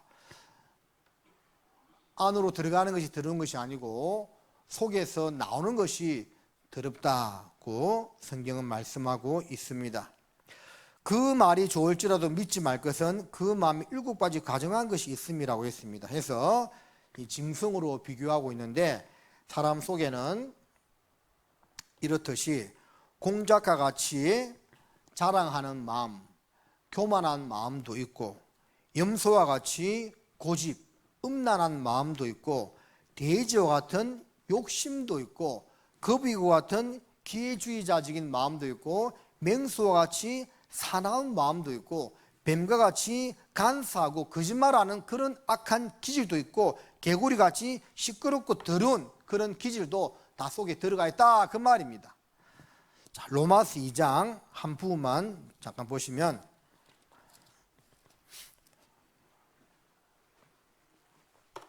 로마서 2장 4절입니다. 혹 내가 하나님이 인자하심이 너를 인도하여 회개하심을 알지 못하여 그의 인자하심과 용납하심과 길이 참으심의 풍성함을 멸시하느뇨. 5절을 같이 읽겠습니다. 다만 내 고집과 회개치 아니한 마음을 따라 진노의 날 곧 하나님의 의로우신 판단이 나타나는 그날에 임할 진노를 내게 쌓는도다. 하나님이 자연 만물을 통해서 우리에게 하나님 알려주시고 또 먼저 구원받은 사람들을 통해서 진리 가운데 인도하려고 여러 번 시도를 하십니다. 또 내 인생들 가운데서 어떤 사건이나 사고를 통해서도 하나님을 만날 수 있는 계기가 분명히 있습니다. 그런데 그것을 다 거부하는 겁니다. 결국은 내 고집과 회개치 아니한 그 마음 때문에 임할 진노를 쌓게 되다가 멸망으로 간다고 성경은 경고하고 있습니다. 그래서요 성령 강연회를 이제 처음 들으시는 분들도 계시겠지만 아마 이 가운데는 몇 번 말씀을 반복적으로 들으시는 분도 혹 있을 줄로 압니다. 근데 왜 몇 번 들어도 구원받지 못하느냐? 진심으로 하나님 앞에 회개하는 마음, 돌이키는 마음이 없기 때문에 그렇다, 그 말입니다. 자기 고집을 꺾어야 됩니다. 사람 앞에서는 내가 잘났을지 몰라도 하나님 앞에서는 우리는 먼지와 티끌 같은 존재, 벌레와 구더기 같은 존재라고 말씀하고 있습니다. 그 하나님 앞에 자기 마음을 낮추고 겸손히 굴복해야 됩니다. 그런 자에게 하나님 은혜가 임하는 겁니다. 어떤 말씀에서는 하나님 말씀 인하여 떠는 자에게 하나님이 은혜를 주신다고 말씀하고 있습니다. 죄 때문에 지옥 간다고 해도 별 감각이 없어요. 그러면 되겠습니까? 제 말씀을 들으면 내가 정말 살면서 저런 죄도 지었구나, 그 죄 때문에 지옥 가는구나 생각하고 뉘우치고 용서받기를 원하는 그런 마음이 있어야 되는데 그냥 별 마음이 없어요. 나만 저런 죄 짓나, 다 짓지. 그게 이제 자기 영적인 자존심이고 고집을 꺾지 않는 겁니다. 그걸 버려야 됩니다, 여러분들. 자, 그래서 하나님 앞에 우리가 짓는 죄를 이렇게 10계명으로 요약할 수가 있습니다. 한번 살펴보겠습니다. 첫 번째는 나 외에 다른 신을 잊게 하지 말라. 두 번째, 우상 숭배하지 말라. 세 번째, 하나님 이름을 함부로 부르지 말라. 네 번째, 안식일 지켜라. 다섯 번째, 부모 공견. 여섯 번째, 살인하지 말라. 간음하지 말라. 도적질하지 말라. 거짓말하지 말라. 내 이웃의 집을 탐내지 말랍니다. 자, 보세요. 10계명.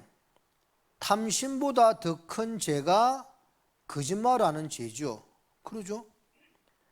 거짓말보다 더 큰 죄가 도적질입니다. 도적질보다 더 큰 죄는 간음죄입니다. 간음죄보다 더 큰 죄는 살인죄죠. 이까지는 다 이해가 되죠. 그런데 이것은 세상 법도 이렇게 보통 순서가 매겨집니다. 그런데요, 하나님의 법에서는 살인죄보다 더 큰 죄가 부모를 공경하지 않는 죄입니다. 이게 사람을 죽인 죄보다 낳아주고 길러준 부모님 공경하지 못한 죄가, 효도하지 못한 죄가 더 큰 죄라는 겁니다. 그리고 이거보다 더 큰 죄는 하나님을 모르고 하나님을 섬기고 살지 못한 죄가 이 모든 죄보다 더 큰 죄다, 그 말입니다. 자, 그 가운데 몇 가지만 보겠습니다. 우상 숭배. 자, 여러분, 하나님이 가장 싫어하는 죄 중에 하나가 하나님 아닌 다른 신을 섬기는 우상 숭배하는 죄입니다. 이런 거예요. 술객들, 무속인들, 너희는 신접한 자와 박수를 믿지 말며 그들을 추종하여 스스로 더럽히지 말라. 나는 너희 하나님이니라. 하나님 아닌 다른 신에게 물어보거나 의지하는 것, 의리하는 것, 그게 이제 우상 숭배입니다.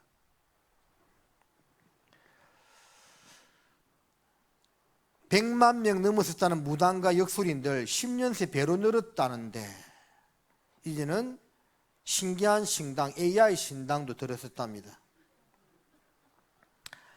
자, 이렇게 지하 대장군 뭐 이런 이제 그 앞에서 제사상 차려놓고 절하는 것, 또 조상신에게 제사상 차려놓고 절하는 것, 다 우상숭배입니다. 조상님 있었기에 우리가 있는 것은 맞지만 사람은 죽으면 바로 영원한 세상으로 들어갑니다.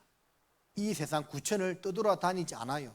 그래서 우리 교회 가운데 가끔씩 무당이나 역술인들이 구원받는 경우가 있는데 그들 눈에는 영적인 게 보인답니다. 귀신이 보인대요. 근데 구원받으면 더 이상 보이지 않는데요.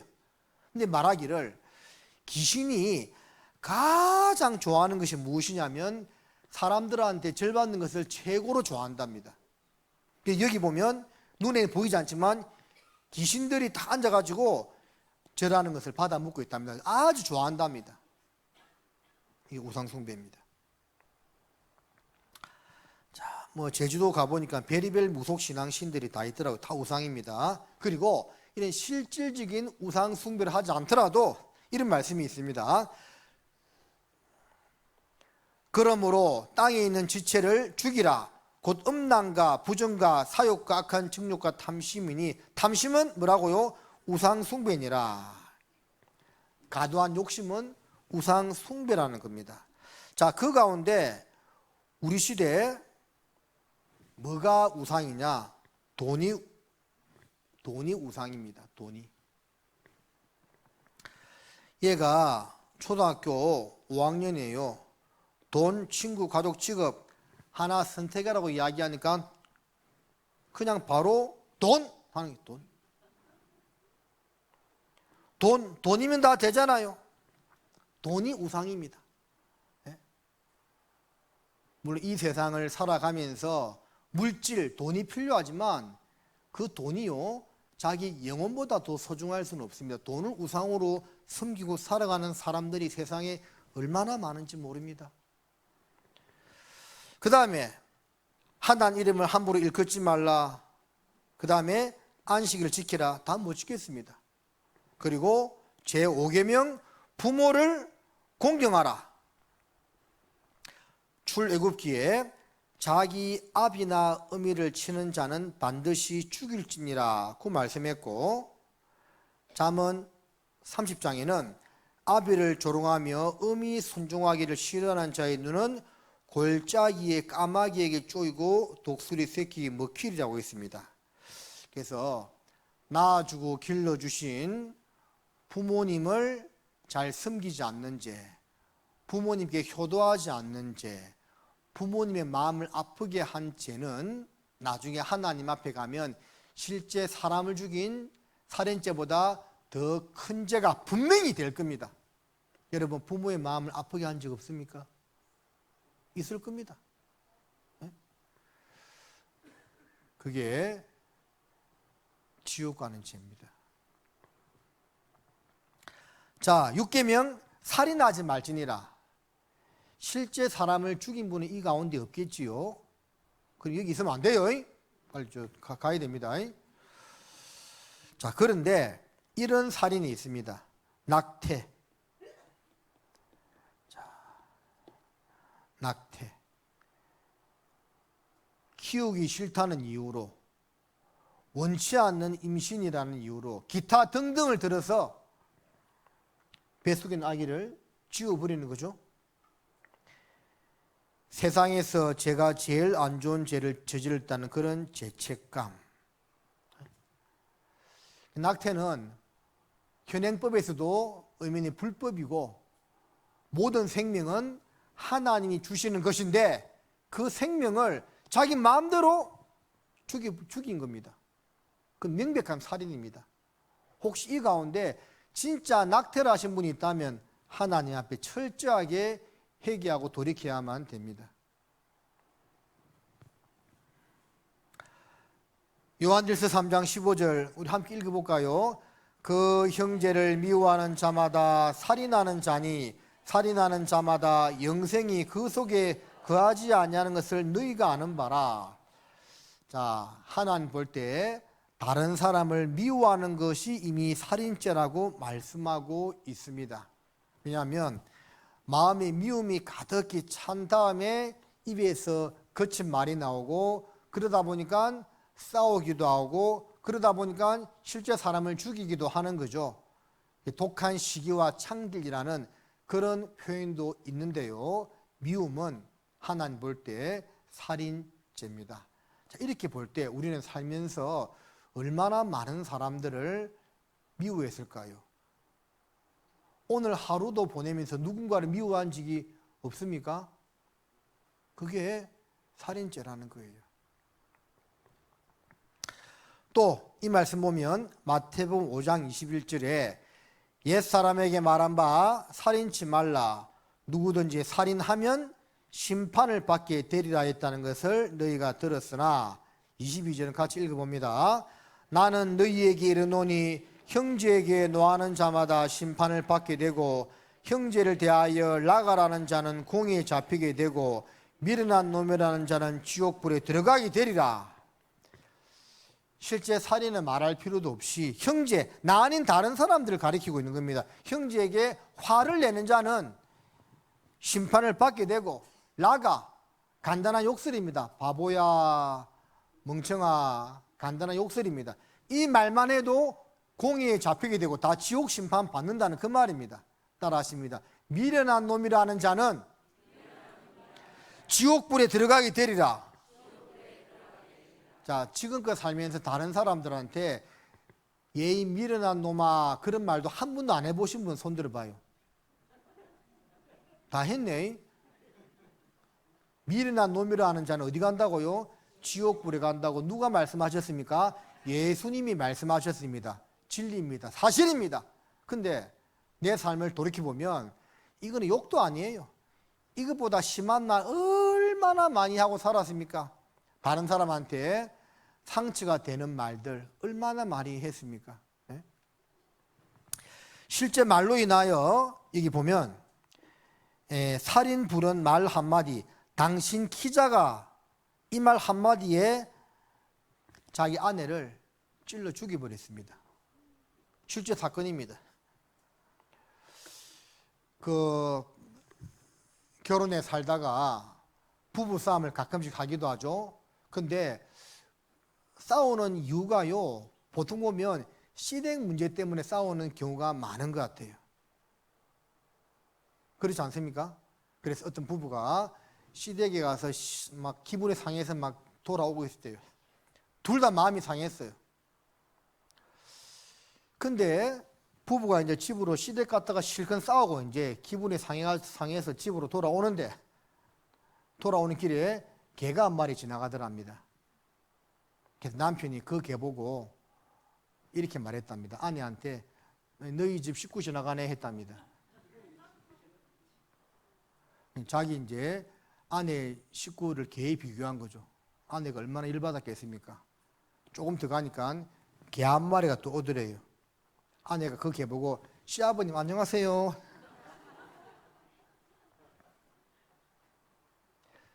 남편이 열받았겠죠. 그 집에 들어갔더니 아내가 애지중지하는 강아지가요 막 반갑게 꼬리치고 뛰어나오더랍니다. 열받은 남편이요 부엌에 가서 식칼을 가져와서 그 개를 찔러 죽여버렸답니다. 자기 아내의 골탕 먹이려고, 분통 터뜨리려고.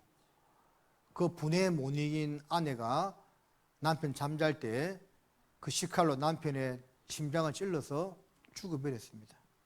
실제 일어난 살인 사건이죠. 시댁 갔다 오다가 그 말다툼한 것이 원인이 돼가지고 실제 살인 사건이 일어나게 된 그런 경우죠. 말로 사람을 죽이는 겁니다. 그래서 저도 학창 시절을 더듬어 보면 우리 때는 선생님한테 많이 맞았습니다. 진짜 빠따도 맞고 뺨도 맞고 많이 맞았어요. 근데 그렇게 맞았던 선생님들은 별로 기억이 안 나는데 말로 상처받았던 꼭 그런 말 하는 선생님들이 있어 보면 너 같은 놈 하면서 막 그렇게 말하거든요. 그 말 들었던 것은 기억이 나요, 진짜. 말로 인한 상처는 오래 갑니다. 오래 가요. 나도 여러분도 그런 일을 당했던 적이 있다면 분명히 내 말로 인해서도 다른 사람들한테 그런 상처를 준 적이 있을 겁니다. 언어 폭력, 혀가 칼보다 날카롭다. 보세요. 열받으니까. 싸운 것도 아닌데 학생 한 명이 4시간 동안 385번 욕했다. 그래서 욕을 입에 달고 사는 거예요. 자, 그 다음에 간음하지 말지니라. 하나님 말씀하시기를 모든 사람은 혼인을 기이 여기고 침소를 더럽히지 않게 하라.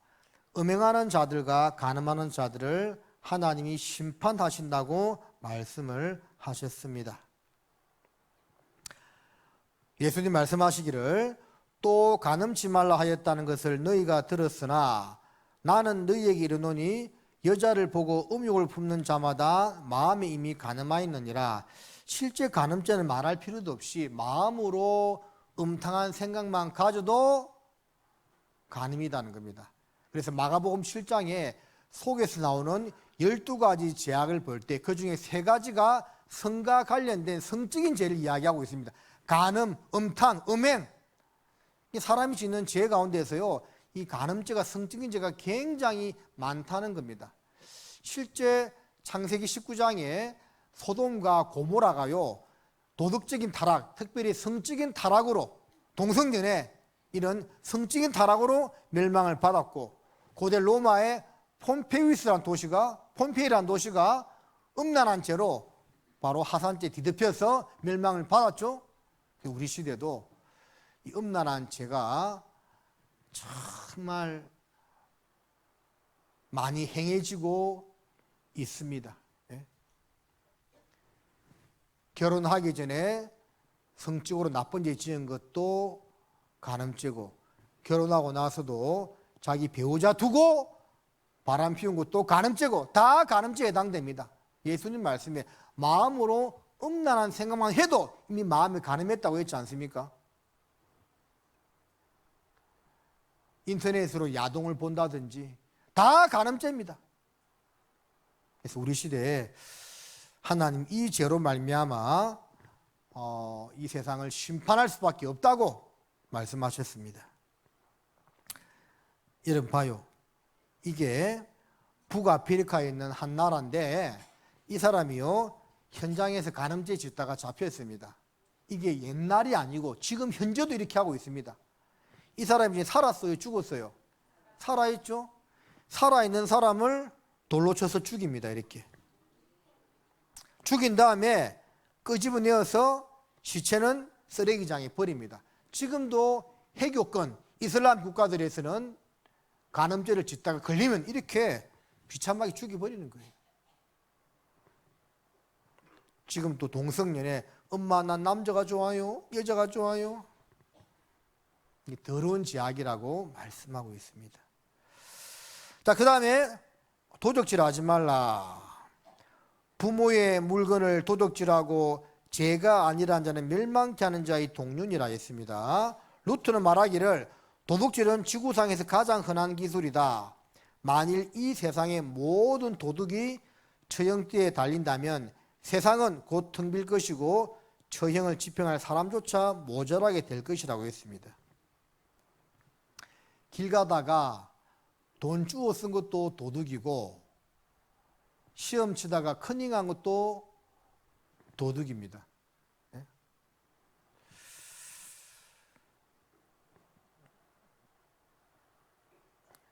이 사람은 도둑죄다 잡혔습니다. 역시 이거 아랍입니다. 해교권인데 어떻게 하고 있습니까? 손목을 잘라버리죠. 네. 지금도 이렇게 하고 있습니다. 도둑질. 여러분 도둑질 한 적 없습니까? 우리 이제 문학에 보면 아동문학가 윤석중 씨라고 있습니다. 들어봤어요? 인터넷 조회에 보면 나옵니다. 이분이요, 돌아갈 때 자기 자식들을 다 모아놓고 큰 비밀을 내가 털어놓을 것이 있다면서 다 모았답니다. 그래서 자식들이요, 도대체 우리 아버지가 무슨 이야기를 하려고 그러지 하면서 다 모였답니다. 재산 물려주려나? 이런 이야기 하더래요. 내가 죽기 전에 마음에 큰 짐이 있는데 이걸 털어놓고 싶고 죽고 싶다고 했답니다. 아버지 무슨 일입니까 하니까 자기가 그 옛날에는 중학교 졸업시험을 쳤는데 중학교 졸업시험 치면서 친구 시험 문제 한 문제 컨닝했다는 겁니다. 두 문제도 아니고 한 문제. 그 한 문제 컨닝한 것이 평생 양심에 걸려서 괴로워했다는 겁니다. 죽기 전에 그거 고백하고 돌아가셨어요. 이분은 아동문학가라서 그런지 참 양심이 밝은 사람이죠. 우리는 컨닝을 해도 뭐 기억도 안 나잖아요. 많이 했는데. 그래서 이 컨닝한 것도 도둑질입니다. 장성에 사과와 감이 유명하죠. 너무밭에 감 하나, 사과 하나 따는 것도 도둑질입니다. 그 다음에 거짓말. 사람은 8분에 한 번 거짓말한다 했습니다. 마지막 10계명 탐내지 말라. 어떻게 보면 이렇습니다. 자, 탐심 때문에, 욕심 때문에 거짓말합니다. 욕심 때문에 도둑질하죠. 욕심 때문에 성적인 욕구 채우려고 가늠죄 짓습니다. 욕심 때문에 사람을 죽입니다. 욕심 때문에 부모를 버립니다. 욕심 때문에 하나님을 떠납니다. 모든 죄의 근본은 마음속에 탐심이라 할 수 있는 겁니다. 욕심 없는 사람이 세상에 어디 있습니까? 다 있잖아요.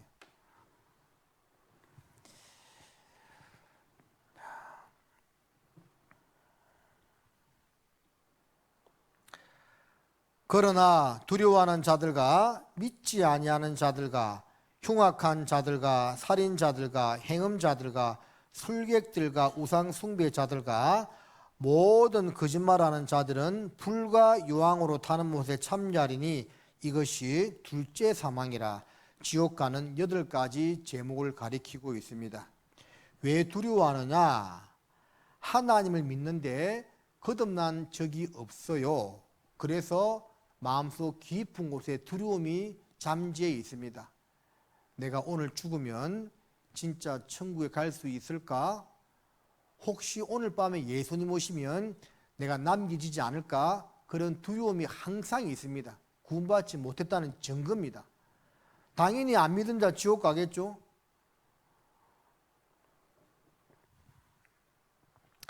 죄인으로 출생해서 죄를 많이 짓고 삽니다. 따라하십니다. 죄짐. 죄 때문에 지옥 가요.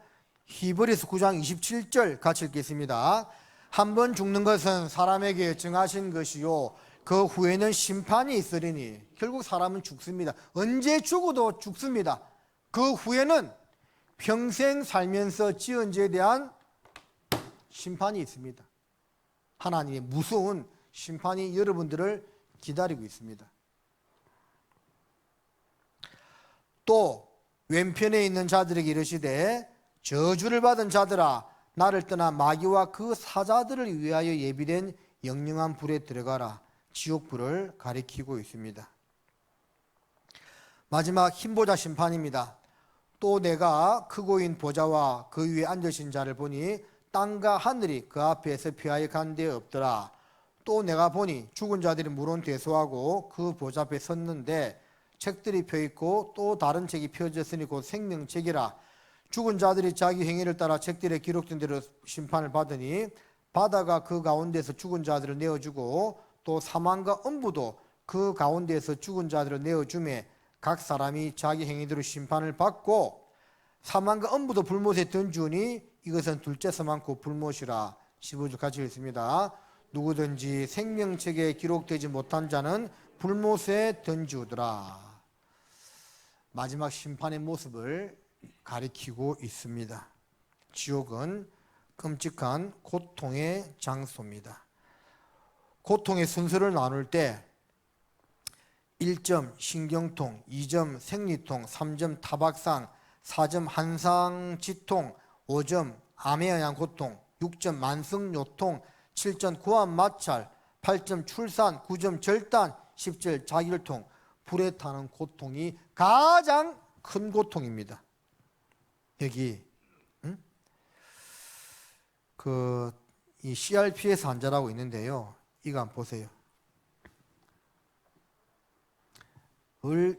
이게 보니까 이게 담양에 있는 한 아가씨더라고요. 요 근처 담양이. 얼마나 고통스러운지 막 몸이 불타는 것 같아. 뜨거워. 그만 살려달라고 막 부르짖고 있습니다. 여러분 이분의 눈동자를 보세요. 절망적이지 않습니까? 이런 눈동자는요 그냥 이런 표정이 나오기 어렵습니다. 정말 괴롭고 죽고 싶을 때, 모든 것을 포기하고 싶을 때 이런 표정이 나오는 겁니다. 저는 진짜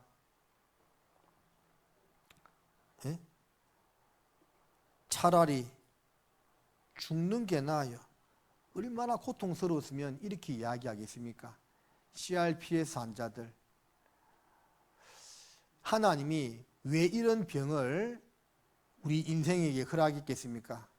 지옥의 고통이 얼마나 끔찍하다는 것을 알라고, 맛보기로 조금 알라고 허락한 겁니다.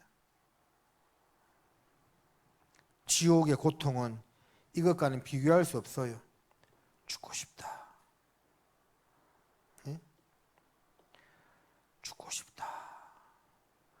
못 참겠어요. 현실의 지옥이 있다면 그것은 CRPS라고 이야기하고 싶어요. 겪어보지 아니한 사람은 모를 것 같아요.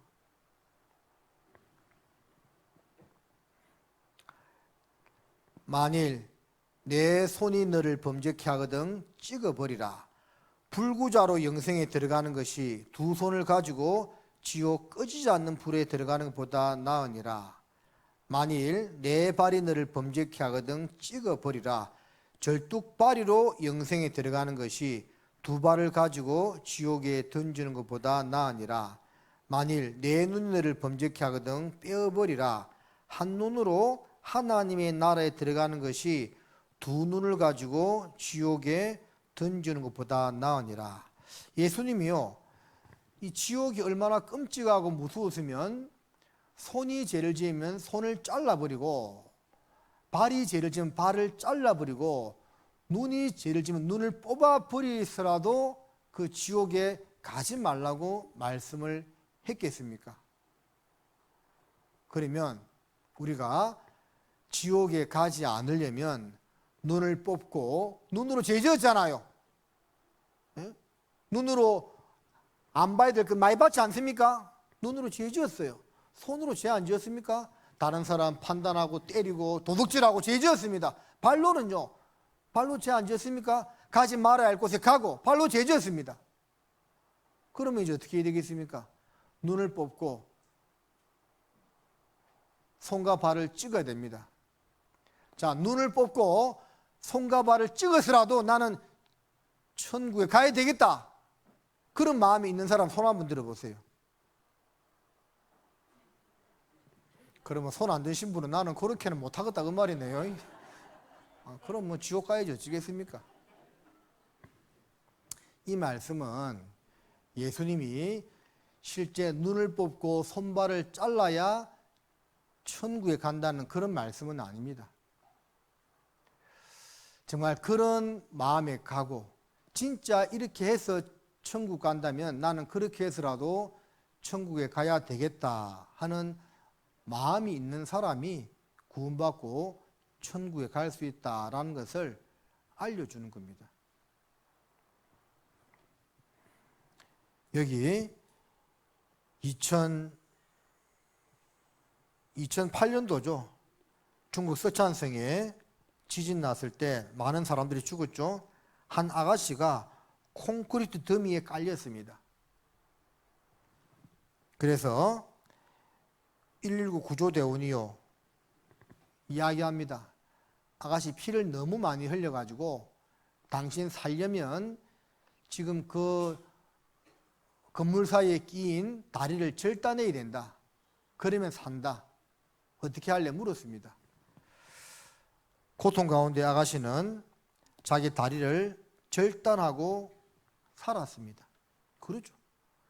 다리 끼어서 그냥 피 흘리고 죽느니 다리를 잘라서라도 사는 것이 낫죠. 바로 이런 마음을 가진 사람이요 구원받을 수가 있는 거예요.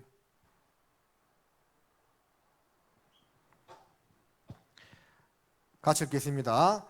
거기는 구더기도 죽지 않고 불도 꺼지지 아니하니라. 사람마다 불로서 소금치듯 함을 받으리라. 지옥은요 영원히 고통받는 곳입니다. 지옥 가가지고 한 1만 년 살다가 끝이면 아직 한 10,000년 고통받지. 그게 아니에요. 10,000년, 10만 년, 억만 년 끝없이 계속 고통만 받다가 계속 있는 곳이 지옥이에요. 저는 이제 처음에 이 지옥 말씀을 들었을 때 뭐 불지옥, 불고통 실감이 별로 안 나잖아요. 근데 어디가 참 두려웠냐면 영원하다는 것. 그게 참 두렵더라고요. 이 세상에서는 고통받아도 끝날 날이 있거든요. 희망을 가지는데 지옥은 영원하다. 문득 그 생각을 하니까 두려운 마음이 팍 들더라고요. 영원히 고통받는다. 그게 너무 두렵더라고요. 어떤 사람이 영혼을 이렇게 표현했습니다. 참새 한 마리가 지구에 있는 모든 바닷물을 자기 부리에 물고 달로 옮깁니다. 조금씩 해가지고. 그러면 이게 만약 할 수 있다면 얼마 걸리겠습니까? 아마 수십억 년이 걸리겠죠? 그게 영원한 세상에서 하루다라고 이야기했습니다. 그 영원한 것은 천국에서 영원한 것은 너무나 좋은 것이지만 지옥에서 영원한 것은 너무나 끔찍하고 무서운 겁니다. 그 지옥에 우리가 결코 가서는 되지 않습니다. 가서는 안 됩니다. 자, 이 세상에 이렇게 살다가 어떤 사람들은 천국 가고 어떤 사람들은 지옥에 갑니다. 문제는 많은 사람들이요, 이 지옥에 떨어진다는 거예요. 할아버지 끌끌끌 웃습니다. 웃는 게 아니죠. 임종을 앞두고 저렇게 웃으실 수 있다니 후회 없는 인생을 사신 거지. 그게 아닙니다. 엄마 손잡고 교회 나갈 걸, 기회가 왔을 때 영접할 걸, 세상에 취하지 말 걸, 속는 셈 치고 믿어볼 걸, 하나님을 찾아볼 걸, 기도해 볼 걸, 끌끌 하다가 지옥에 떨어지는 겁니다. 죽음 앞에서는 다 깨닫습니다. 하나님 계신 것도 알고 영원한 세상이 있다는 것도 압니다. 근데 그때는 이미 늦었어요. 그 전에 발견하고 구원을 받아야 됩니다. 구원받은 사람은 천사가 영접해서 천국으로 데려가고, 구원받지 못한 사람은 마귀가 와서 지옥으로 끌고 갑니다. 천국 갈 수 있는 방법은 예수님을 통해서 죄 용서를 받는 방법밖에 없습니다. 출생하고 죄인으로 출생해서 범죄하고 죽고 심판받아서 지옥 가는 것이 모든 사람의 운명입니다. 함께 읽습니다. 하나님의 구하시는 제사는 상한 심령이라. 하나님이여 상하고 통회하는 마음을 주께서 멸시치 아니하시리다. 그래서 이제 하나님이 원하는 것은 상한 마음. 내가 죄인이고 죄 때문에 지옥 가기 때문에 그 사실을 마음에 받아들였을 때는 마음이 상해요. 그러면 거기서 구원받고자 하는 간절한 마음으로 자기 죄를 뉘우치고 기도한다, 그 말입니다. 그런 사람을 하나님이 구원해 주십니다. 영원한 천국에 갈 수 있는 겁니다. 자, 정리합니다. 어떤 사람이 구원받는가? 첫 번째, 하나님이 살아계심을 믿는 사람. 두 번째, 성경 말씀을 사실로 받아들이는 사람. 세 번째, 내가 죄인인 것과 지금 죽어도 지옥 갈 운명이라는 것을 인정하는 사람. 네 번째, 하나님 믿고 구원받아 천국 가기를 간절히 바라는 사람. 자, 이 네 가지의 마음 상태가 되어 있다면 이런 준비된 사람은 다 구원을 받을 수가 있습니다.